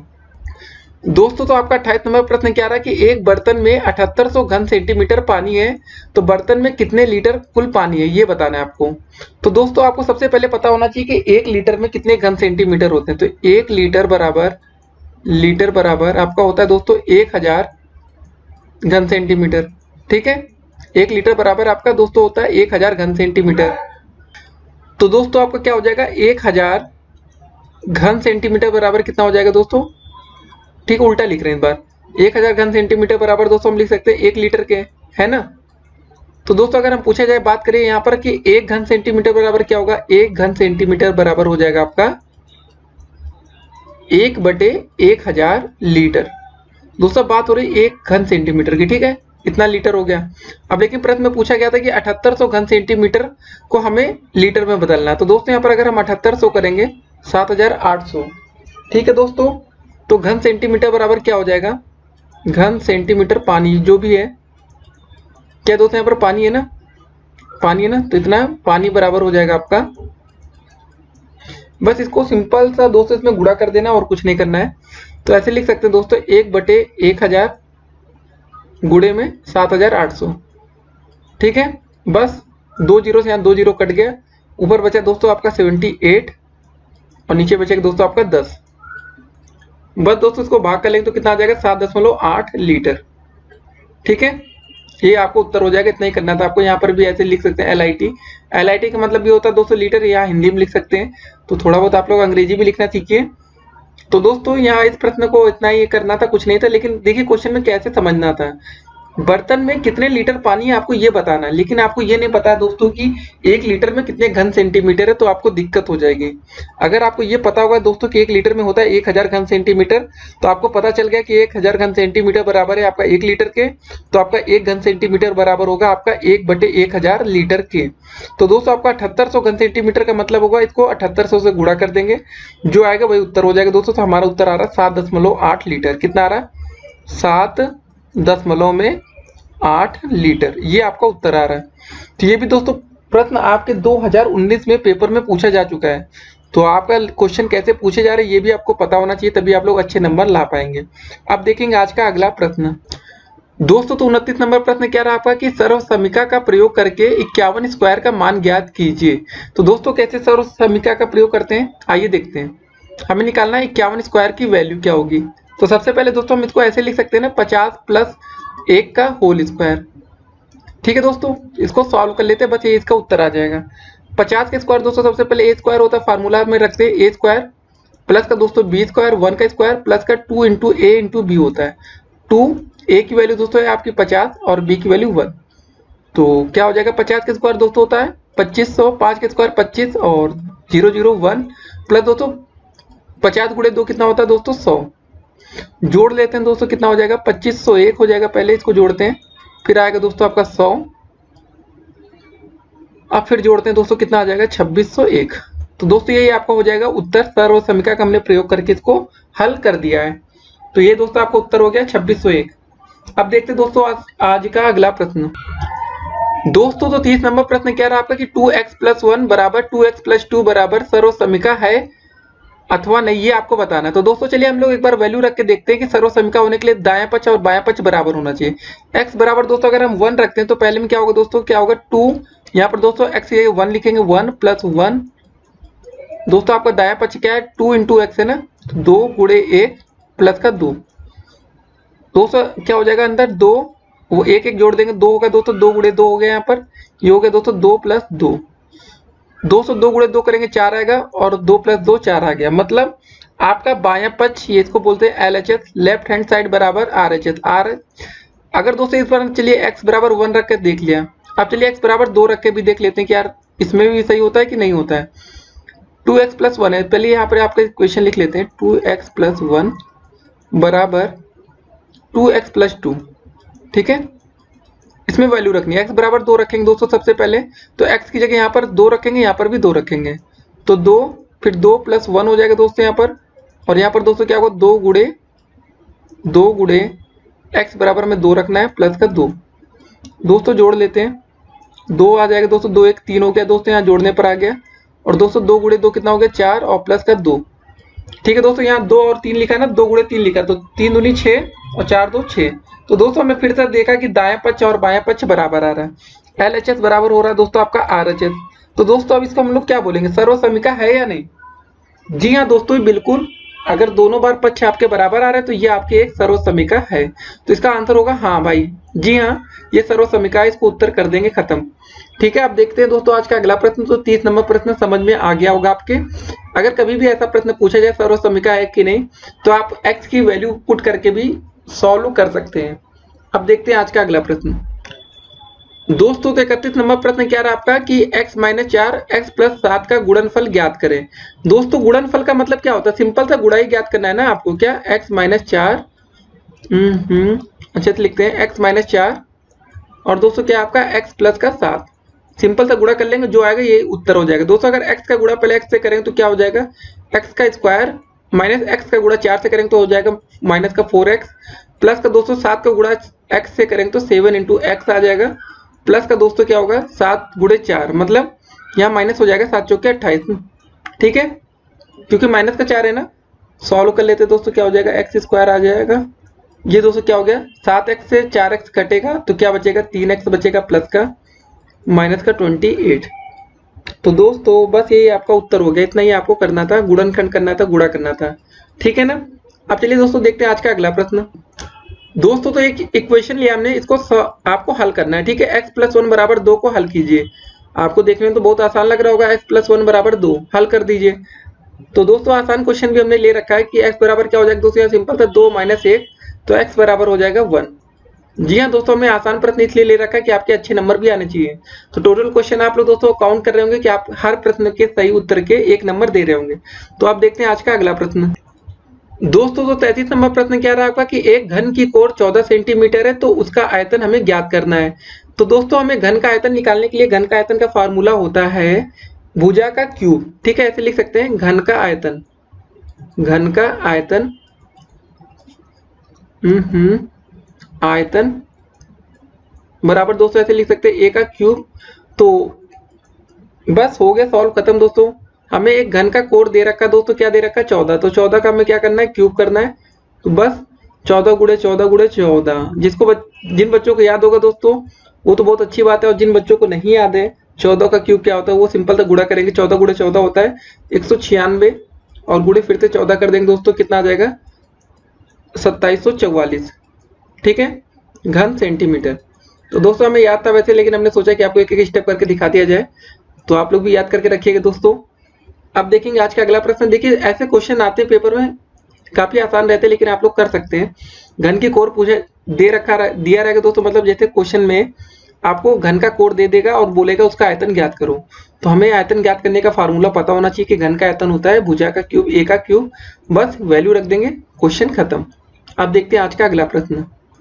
तो दोस्तों 34 नंबर प्रश्न क्या दे रखा है कि यदि एक समचतुर्भुज के विकर्ण 26 सेंटीमीटर और 12 सेंटीमीटर हैं, तो समचतुर्भुज का हमें क्या बताना है, क्षेत्रफल बताना है। तो ये कैसे होगा दोस्तों, अगर कभी दोस्तों समचतुर्भुज के विकर्ण दे रखे तो इसका क्षेत्रफल का फार्मूला होता है 1/2 गुणे दोस्तों विकर्णों का गुणनफल होता है। क्या होता है आपका, विकर्णों का गुणनफल, ठीक है, विकर्णों का गुणनफल होता है इसका फार्मूला। तो ऐसे कर सकते हैं। तो दोस्तों ये फार्मूला होता है समचतुर्भुज के क्षेत्रफल का। तो 1/2 विकर्णों का गुणनफल दोस्तों क्या हो जाएगा आपका 26 गुणे में 12। तो दोस्तों 2 एकम 2, 2 छंगे 12, ठीक है, 6 गुणे 26 कर देंगे, यही आपका उत्तर आ जाएगा। 26 गुणे 6 कितना आ जाएगा दोस्तों, 6 छंग 36 का 6, 6 दूनी 12, 3 15, 156 वर्ग सेंटीमीटर ऐसे लिख सकते हैं दोस्तों, ठीक है। सेंटीमीटर में था तो दोस्तों वर्ग सेंटीमीटर लिखेंगे, या सेंटीमीटर स्क्वायर भी लिख सकते हैं। तो ये आपका हो जाएगा दोस्तों, उत्तर हो जाएगा। तो दोस्तों ऐसे प्रश्न पेपर में पूछे जाते हैं, तो आप लोग को तैयार रखना चाहिए कि समचतुर्भुज का कोई सवाल आएगा तो आपको कैसे करना है, ये सब बातें आपको पता होनी चाहिए। दोस्तों तो 35 नंबर प्रश्न क्या रहा आपका कि यदि किसी त्रिभुज का आधार अगर 32 मीटर हो और ऊंचाई 12 मीटर है, तो उसका हमें क्षेत्रफल ज्ञात करना है। तो इसको कैसे कर सकते हैं, आइए देखते हैं। तो दोस्तों त्रिभुज का क्षेत्रफल का फार्मूला हमें पता है कि क्या होता है, त्रिभुज का क्षेत्रफल, ठीक है, 1/2 गुणे आधार गुणे ऊंचाई होता है दोस्तों, ठीक है, ये होता है फार्मूला सिंपल सा। तो यहाँ पर इसकी वैल्यू रख देंगे 1/2, आधार की जगह दोस्तों क्या रखेंगे 32, और ऊंचाई की जगह रखेंगे दोस्तों 12। तो 2 एकम 2, 2 छंग 12 होगा, ठीक है दोस्तों। 6 गुणे 32 कर लेंगे, जो आएगा वही उत्तर होगा। 32 गुणे 6, 6 दूनी 12, 6 त्रिक 18, 1 19, तो मतलब 192। तो लेकिन ये किस में आएगा दोस्तों, मीटर में दे रखा है ना, तो यहाँ पर इसका आएगा या तो वर्ग मीटर लिख दीजिए दोस्तों, या तो मीटर स्क्वायर लिख दीजिए, जो भी मन करे आपका। वर्ग मीटर इसका इकाई होगा, यूनिट होगा, यही आपका उत्तर हो गया दोस्तों। तो हम इसका क्षेत्रफल हमने निकाल लिया कि त्रिभुज का हमें अगर आधार दे रखा है, ऊंचाई दे रखा है, तो इसका क्षेत्रफल ऐसे निकाला जा सकता है। अब देखते हैं आज का अगला प्रश्न। दोस्तों तो 36 नंबर प्रश्न क्या रहा आपका कि 9x स्क्वायर माइनस 64 के गुणनखंड कीजिए, ठीक है। आपको इसमें गुणनखंड करके बताना है क्या होगा। क्वेश्चन क्या है, 9x स्क्वायर माइनस 64, ठीक है, इसको हम क्या लिख सकते हैं, ये देखिए, इसको हम लिख सकते हैं दोस्तों 3x का होल स्क्वायर। ठीक है, और 64 का क्या होता है, 8 का स्क्वायर होता है ना, 88 64। तो दोस्तों हमने एक फार्मूला पढ़ रखा है ए स्क्वायर माइनस बी स्क्वायर का, जो कि होता है दोस्तों ए प्लस बी और होता है आपका ए माइनस बी। बस इस फार्मूले में दोस्तों हम लोग वैल्यूज को पुट कर देंगे, बस यही आपका उत्तर आ जाएगा। तो चलिए वैल्यू पुट करते हैं। ए प्लस बी यहाँ से 3x प्लस 8 हो जाएगा दोस्तों, और दूसरा हो जाएगा आपका 3x माइनस 8। ठीक है, बस यही आपका उत्तर हो जाएगा, इतना ही करना था आपको। सिंपल सा क्वेश्चन था दोस्तों। ऐसे क्वेश्चन पेपर में पूछे जाते हैं, तो आप लोग को तैयार रखना है कि अगर गुणनखंड का कोई क्वेश्चन आएगा तो आपको क्या करना होगा। देखिए, देखने में आसान लग रहा था, लेकिन आपको इसको तोड़ेंगे कैसे, ये भी महत्वपूर्ण है। तो छोटी छोटी चीजों का आपको ध्यान रखना चाहिए। आप देखते हैं आज का अगला प्रश्न दोस्तों। तो 37 नंबर प्रश्न क्या रहा आपका कि a b plus a c plus a d के गुणनखंड कीजिए। तो चलिए दोस्तों गुणनखंड कर देते हैं फिर से। क्वेश्चन क्या है आपका, a b plus a c plus आपका है ए डी। दोस्तों इसमें आपको देखिए खाली कॉमन क्या, बस उतना कर दीजिए, क्वेश्चन खत्म। सब में ए दिख रहा है ना, तो बस दोस्तों आप लोग ए को कॉमन ले लेंगे, बचेगा क्या आपका बी प्लस सी प्लस का डी। ये दोस्तों आपको उत्तर हो जाएगा b plus c plus d. बस, और इसमें ज्यादा कुछ कर नहीं सकते हैं। तो इतना करके दोस्तों क्वेश्चन को खत्म करेंगे। अब देखेंगे आज का अगला प्रश्न दोस्तों। तो आपका 38 नंबर प्रश्न क्या रहा है कि दो संख्याओं का अनुपात अगर 5:3 है तो इसमें प्रथम पद तथा द्वितीय पद बताना था। तो दोस्तों कैसे आपको आंसर इसमें देना, खाली आपको सिर्फ प्रथम पद और द्वितीय पद बताना है। बहुत ही आसान क्वेश्चन है। आप लोग दोस्तों खाली ये लिख देंगे इसमें। आप सोच रहे हो इतना आसान प्रश्न पूछा जाता है कि नहीं। जी हाँ दोस्तों, ऐसे प्रश्न पूछे जा सकते हैं, इसलिए हमने बताया आपको। खाली आपको दोस्तों यहाँ पे लिखना है कि प्रथम पद क्या होगा, और दोस्तों लिखना होगा कि आपका द्वितीय पद क्या होगा। आप लोग बीटीसी द्वितीय सेमेस्टर में, ये भी अच्छी बात है। तो यहाँ पे लिखेंगे प्रथम पद और द्वितीय पद। तो प्रथम पद हो जाएगा दोस्तों 5 और द्वितीय पद हो जाएगा 3। बस यही आपका उत्तर हो जाएगा, 5 और 3, यही इतना लिखना था। तो उम्मीद करते हैं कि आप लोग ने ये सही उत्तर दिया होगा। अब देखते हैं आज का अगला प्रश्न दोस्तों। तो 39 नंबर प्रश्न क्या रहा आपका कि दो परिमेय संख्याओं PQ तथा RQ का योगफल क्या होगा, ये आपको बताना है। ये आसान सा क्वेश्चन है। इसको लिख सकते हैं दोस्तों P upon Q plus R upon Q का आपको दोस्तों योगफल बताना है। बस हो गया दोस्तों खत्म। बस ऐसे लिख दीजिए दोस्तों इसको, आपको P plus R upon Q, इतना ही करना था दोस्तों। ऐसे क्वेश्चन भी पेपर में पूछे जा सकते हैं, बिल्कुल बेसिक है, हम आपको समझा रहे हैं। लेकिन दोस्तों हमने शुरुआत में आज के जो क्वेश्चन शुरुआत के थे वो बहुत ही अच्छे लेवल के थे, लेकिन हम चाह रहे थोड़े आसान क्वेश्चन भी आपको आने चाहिए, जिससे कि पेपर में अगर पूछा जाता है कुछ तो आपका मन और दिमाग काफी तेजी से चल सके। अब देखते हैं आज का अगला प्रश्न दोस्तों। तो 40 नंबर प्रश्न क्या रहा आपका कि 3 और 4 को अनुपात में व्यक्त कीजिए। बिल्कुल आसान था क्वेश्चन दोस्तों। बस आपको इतना लिखना था 3 और अनुपात 4। बस ये आपका उत्तर हो गया। 3 और 4 को अनुपात में व्यक्त करना था, 3 अनुपात 4 क्या लिखना था, बस ऐसे 3 अनुपात 4। बस हो गया आपका उत्तर, इतना ही आपको करना था दोस्तों। तो ये कितना आसान क्वेश्चन था, लेकिन हम चाहते हैं दोस्तों आप लोग की प्रैक्टिस होती रहे। अब देखेंगे आज का अगला प्रश्न दोस्तों। तो त्रिभुज का क्षेत्रफल ज्ञात करने का सूत्र आपको बताना है। ठीक है, त्रिभुज का क्षेत्रफल ज्ञात करने का सूत्र बताइए। तो क्या होता है दोस्तों त्रिभुज का क्षेत्रफल, ऐसे लिखेंगे त्रिभुज का क्षेत्रफल बराबर दोस्तों क्या होता है 1/2 आधार गुणे ऊंचाई। ठीक है, बस आपको इतना ही बताना था इस क्वेश्चन में कि त्रिभुज का क्षेत्रफल ज्ञात करने का सूत्र बताइए। दोस्तों देखिए ऐसे अति लघुत्तरी में एक एक नंबर में ऐसे क्वेश्चन बन सकते हैं, तो आप लोग को ये छोटी छोटी चीज पता होनी चाहिए। अब देखते हैं आज का अगला प्रश्न दोस्तों। तो 42 नंबर प्रश्न क्या रहा आपका कि वर्ग क्या है, इसका क्षेत्रफल ज्ञात करने का सूत्र बताइए। तो दोस्तों वर्ग कैसा होता है, पहले इसको हम आपको बना के दिखा देते हैं। एक वर्ग दोस्तों देखिए वर्ग वो होता है जिसकी चारों भुजाएं बराबर होती हैं। अगर मान लेते ये भुजा आपकी ए है तो ये भी आपकी ए होगी, ये भी आपकी ए होगी। ए फॉर एप्पल वाला दोस्तों ए है। ठीक है, ये आपकी कुछ और लग रही ना, इसको भी अच्छा सा बना लेते हैं, ए फॉर एप्पल। तो चारों भुजाएं आपकी दोस्तों समान होनी चाहिए। तो वर्ग क्या होती है, जिस चारों भुजाओं से घिरी ऐसी आकृति जिसकी चारों भुजाएं समान हो तथा प्रत्येक कोण समकोण होना चाहिए। दोस्तों ये कोण आपका दोस्तों 90 अंश होना चाहिए, प्रत्येक कोण समकोण, ये भी 90 अंश, ये भी 90 अंश। बस आप लोग ऐसे पेपर में आप लोग बना के लिख दीजिएगा जिसका प्रत्येक कोण 90 अंश होना चाहिए और चारों भुजाएं समान तथा प्रत्येक कोण 90 अंश हो। और इसका क्षेत्रफल ज्ञात करने का फार्मूला आपको बताना। तो क्षेत्रफल क्या हो जाएगा दोस्तों, सिंपल सा भुजा का स्क्वायर होता है फार्मूला, भुजा का स्क्वायर। यहाँ पर ए हमने माना तो ए का स्क्वायर हो जाएगा दोस्तों। अब बात करेंगे परिमाप क्या होगा, तो परिमाप बराबर दोस्तों क्या होगा 4 गुणे भुजा। ठीक है, और भुजा दोस्तों में क्या मान रखा है 4 इंटू ए फॉर एप्पल, ये हो जाएगा। तो ये ए स्क्वायर है भुजा स्क्वायर, ठीक है ना। अब देखते हैं आज का अगला प्रश्न। दोस्तों तो 43 नंबर प्रश्न क्या रहा है कि आयत किसे कहते हैं, इसका क्षेत्रफल तथा परिमाप ज्ञात करने का सूत्र बताइए। तो दोस्तों बात आ गई आयत की, तो चलिए आयत एक बना लेते हैं। ठीक है दोस्तों, ये एक आपके सामने एक आयत बन चुका है। अगर मान लेते हैं दोस्तों ये भुजा ए है, ये वाली भुजा भी ए है और ये वाली भुजा दोस्तों बी है, बी फॉर बॉय, इधर से भी बी है, ठीक है। तो कुछ ऐसा आयत होता है। आयत वो होता है दोस्तों, आयत एक चार भुजाओं की आकृति है जिसके आमने सामने की भुजाएं बराबर होती है तथा दोस्तों प्रत्येक कोण 90 अंश होता है। इसमें क्या होता है दोस्तों, आमने और सामने की भुजाएं बराबर होती है और प्रत्येक कोण इसमें भी 90 अंश ही होता है। 90 90, यहाँ भी 90 दोस्तों, यहाँ भी 90, चारों कोण इसका 90 अंश का होगा और आमने सामने जैसे ए बराबर है दोस्तों और बी वाली भुजा बी के बराबर है, ठीक है। बात आती है दोस्तों इसका क्षेत्रफल और परिमाप क्या होता है उसको देख लेते हैं। आयत का क्षेत्रफल का फार्मूला दोस्तों होता है नॉर्मली लंबाई गुणे चौड़ाई। जी हाँ दोस्तों, लंबाई गुणे चौड़ाई, ऐसे इसका फार्मूला होता है।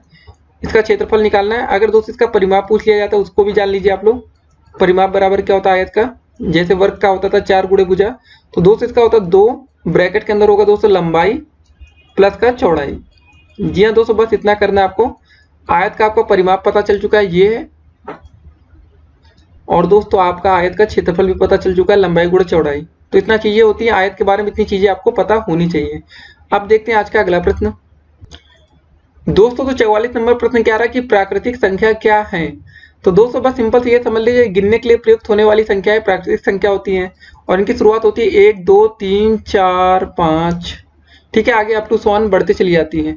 लेकिन दोस्तों जीरो नहीं होती प्राकृतिक संख्या, याद रखिएगा, जो कि जिसमें जीरो इन्वॉल्व ना हो। जीरो इसलिए नहीं होती दोस्तों क्योंकि जीरो की खोज आर्यभट्ट ने की थी, और प्राकृतिक संख्या दोस्तों आप लोग ऐसे याद कर सकते हैं जो आपको भगवान ने दी हो। जी हाँ दोस्तों, ये खाली ऐसी काल्पनिक है, इसको याद मत करिएगा, लेकिन दोस्तों इसलिए याद रखने से ये फायदा होगा, आपको एक चीज पता चल जाएगी कि आर्यभट्ट ने जीरो की खोज की थी तो प्राकृतिक संख्या में जीरो नहीं आएगा।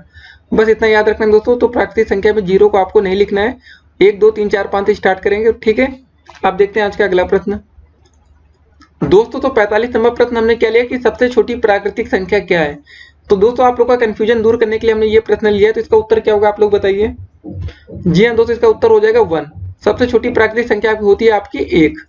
जी हाँ दोस्तों, 1 हिंदी में भी लिख दिया, ऐसे भी लिख सकते हैं, जैसे मन करे आप लिख दीजिए, उत्तर आएगा 1। तो सबसे छोटी हमारी प्राकृतिक संख्या क्या होती है, सीधे एक डंडी खींचेंगे बोलेंगे 1, ठीक है। अब देखते हैं आज का अगला प्रश्न। दोस्तों तो 46 नंबर प्रश्न क्या रहा आपका कि अभाज्य संख्या किसे कहते हैं। तो हमने आपको पहले बताया था अभाज्य संख्या वे संख्या होती है जो केवल एक तो 1 से कटनी चाहिए और स्वयं से कटनी चाहिए। स्वयं का मतलब दोस्तों क्या होता है, चलिए पहले अभाज्य संख्या हम दिखा देते हैं। अगर हम बोलते हैं 5, ये अभाज्य संख्या कैसे, ये पहले 1 से कटती है और ये 5 से कटती है। अगर दोस्तों हम बात करें 37, तो दोस्तों ये 1 से कटती है और 37 से ही कटेगी, मतलब स्वयं से कट रही है। तो अभाज्य संख्या वो संख्या होती है दोस्तों जो केवल 1 से कटे और स्वयं से। अगर अब बात की जाए कि 1 क्या है, अभाज्य संख्या है या भाज्य संख्या की क्या है, तो दोस्तों 1 ना तो भाज्य है दोस्तों, ना ही अभाज्य है, नहीं अभाज्य संख्या है, ठीक है। तो ऐसे क्वेश्चन आपको पेपर में देखने को मिल सकते हैं, तो आप लोग याद रखिएगा, 1 ना तो भाज्य ना तो अभाज्य, और अभाज्य संख्या की परिभाषा आ सकती है, तो आप लोग पढ़ के याद रख लीजिएगा कि वो संख्या जो केवल 1 से कटे और स्वयं से कटती है, वे संख्या अभाज्य संख्या होती है। अब देखते हैं आज का अगला प्रश्न। उससे पहले दोस्तों एक चीज और हम बात करेंगे। अगर आपसे पूछा गया 9 क्या है, भाज्य संख्या क्या भाज्य संख्या है, दोस्तों ये एक भाज्य संख्या है क्योंकि 1 से कटती है, 3 से भी कटती है और 9 से भी कटती है। कुछ बच्चों के अंदर डाउट चला जाता है कि भाज्य संख्या वे संख्या होती है जो 2 से कटनी चाहिए खाली। ऐसा कुछ नहीं होता दोस्तों, अभाज्य संख्या है और भाज्य संख्या ये अलग चीजें होती है, सम और विषम संख्याएं अलग चीजें होती हैं। अगर आपसे पूछा जाए दोस्तों 12 क्या ये भाज्य क्या भाज्य है, जी हाँ दोस्तों भाज्य संख्या है। ये यहाँ पे लिखेंगे दोस्तों ये कौन सी संख्या है, ये भाज्य संख्या है, ठीक है। 12 किससे कटती है, 1 से कटती है, 2 से कटती है, 3 से कटती है, 4 से कटती है, 6 से कटती है और 12 से भी कटती है, ये भाज्य संख्या है। तो चलिए हमने भाज्य भी देख लिया, भाज्य भी देख लिया। भाज्य में अगर हम कहें, हाँ दोस्तों एक और याद रखिएगा, सबसे छोटी अभाज्य संख्या क्या होती है, वो 2 होती है। सबसे छोटी संख्या है दोस्तों अभाज्य संख्या, वो होती है 2 होती है सबसे छोटी, ठीक है। सबसे छोटी अभाज्य संख्या क्या होती है दोस्तों, वो होती है 2। और एक बात और है दोस्तों, क्या चीज, प्लस ये सम भी होती है। सबसे छोटी सम अभाज्य संख्या अगर पूछा जाए क्या होती है, तो वो होती है आपकी 2 होती है। इसको आपको याद रखना चाहिए। अब देखते हैं आज का अगला प्रश्न। दोस्तों तो अगर बात की जाए भाज्य संख्या किसे कहते हैं, तो इसको क्या उत्तर होगा। देखिए दोस्तों, भाज्य संख्या वो संख्या होती है जो एक से कटे, स्वयं से कटे और किसी और संख्या से भी कटनी चाहिए, प्लस एक और संख्या से दोस्तों कटेगी, तो वो भाज्य संख्या होगी। मतलब कम से कम 3 संख्याओं से वो कटनी चाहिए, ठीक है, मिनिमम कम से कम 3 संख्याओं, ठीक है, संख्याओं ऐसे जोड़ते हैं ना। तो दोस्तों सबसे छोटी भाज्य संख्या होती है वो होती है आपकी 4, क्योंकि 4 आपकी किससे किससे कटती है, पहले 1 से कटती है, 2 से कटती है और 4 से कटती है। दोस्तों यहाँ पर टोटल संख्या 3 है। अगर दोस्तों बात करी जाए 6 हो गई, 1 से कट रही दोस्तों, 2 से कटती है 6 आपकी, 3 से भी कटती है और 6 से भी कटती है। मतलब अगर दोस्तों यहाँ प्रश्न आपसे पूछा जाए पेपर में कि सबसे छोटी भाज्य संख्या किसे कहते हैं या क्या होती है, सबसे छोटी भाज्य संख्या कौन सी है, तो वो होती है आपकी 4, आपका उत्तर ये होगा। और सबसे छोटी अभाज्य संख्या क्या है दोस्तों, वो होती है 2। ये क्या है, अभाज्य संख्या सबसे छोटी, ठीक है, और सम भी होती है। तो दोस्तों दो चीजें आपको पता होनी चाहिए, सबसे छोटी भाज्य और सबसे छोटी अभाज्य। तो आपको पता चल गया होगा भाज्य संख्या कौन सी होती है। अगर पूछा जाए 10 क्या है, ये भाज्य संख्या, 12 भाज्य संख्या, 9 क्या है, ये भी एक आपकी भाज्य संख्या है। तो दोस्तों काफी चीजें हैं, आप लोग को समझ में आ गया होगा कि भाज्य और अभाज्य में डिफरेंट क्या होता है। अभाज्य संख्या वह संख्या होती है जो केवल 2 संख्याओं से कटे और भाज्य संख्या 2 से अधिक, ठीक है।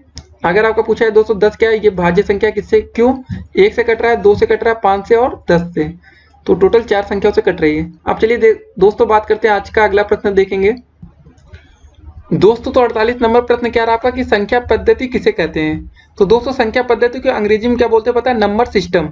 तो चलिए परिभाषा पढ़ते हैं इसकी। संख्या पद्धति संख्याओं को व्यक्त करने के लिए लिखने की पद्धति है या मैथमेटिकल नोटेशन है जो कि एक सेट के संख्याओं को व्यक्त करने के लिए प्रयोग किया जाता है। किसी भी संख्या को निरूपित करने के लिए एक विशेष संख्या पद्धति का प्रयोग किया जाता है। प्रत्येक संख्या पद्धति में प्रयोग किए जाने वाले अंक या अंकों के समूह से उसको दर्शाया जाता है। किसी भी संख्या में अंकों जो डिजिट्स होते हैं, स्थिति होती है दोस्तों दाएं से बाईं ओर गिनी जाती है। जी हाँ दोस्तों, दाएं से बाईं ओर गिनते हैं ना, थे 1 2 3 लिखे दोस्तों, तो कैसे होता है ये 1 2 और 3 लिखा दोस्तों। तो इसको पहले पढ़ेंगे, दाया है ना इकाई, फिर 2 होगा आपका दहाई, 3 होगा सैकड़ा, मतलब ठीक है 123। तो इकाई ये होती है दोस्तों, पहले इसको गिना जाता है, फिर दोस्तों दोबारा क्या गिना जाएगा, दाई ओर है ना, फिर बाई ओर ये आएगा, तो हो जाएगा आपका दोस्तों दहाई, फिर दोस्तों क्या हो जाएगा, एक क्या होगा आपका, ये होगा सैकड़ा। आप लोग को तो ये पता ही होगा। चलिए इसमें कुछ नया नहीं था, लेकिन आपको भी पता होना चाहिए संख्या पद्धति का यूज कब कैसे कहाँ करते हैं। अब चलिए आज का अगला प्रश्न देखते हैं दोस्तों। तो 49 नंबर प्रश्न क्या रहा आपका कि पूर्णांक क्या है। तो पूर्णांक क्या होता है दोस्तों, संख्या पद्धति या नंबर सिस्टम में सभी पूर्ण संख्या, जिसे दोस्तों इंग्लिश में बोलते हैं होल नंबर एवं ऋणात्मक संख्या निगेटिव नंबर साथ मिलकर जो संग्रह बनाते हैं वह संग्रह पूर्णांक कहलाता है। तो दोस्तों पूर्णांक में आपका क्या क्या, मतलब पूर्णांक में क्या क्या आता है, -6 -9, मतलब सब कुछ दोस्तों आना चाहिए, 0 1 2 3 प्लस माइनस सब कुछ दोस्तों जिसमें आता है वो संख्या होती है पूर्णांक। तो पूर्णांक का मतलब आप लोग अब समझ गए होंगे। जैसे दोस्तों ये लिखेंगे -2 -1 0 1 2, दोस्तों ये सब संख्या आपकी क्या होती है, पूर्णांक होती है।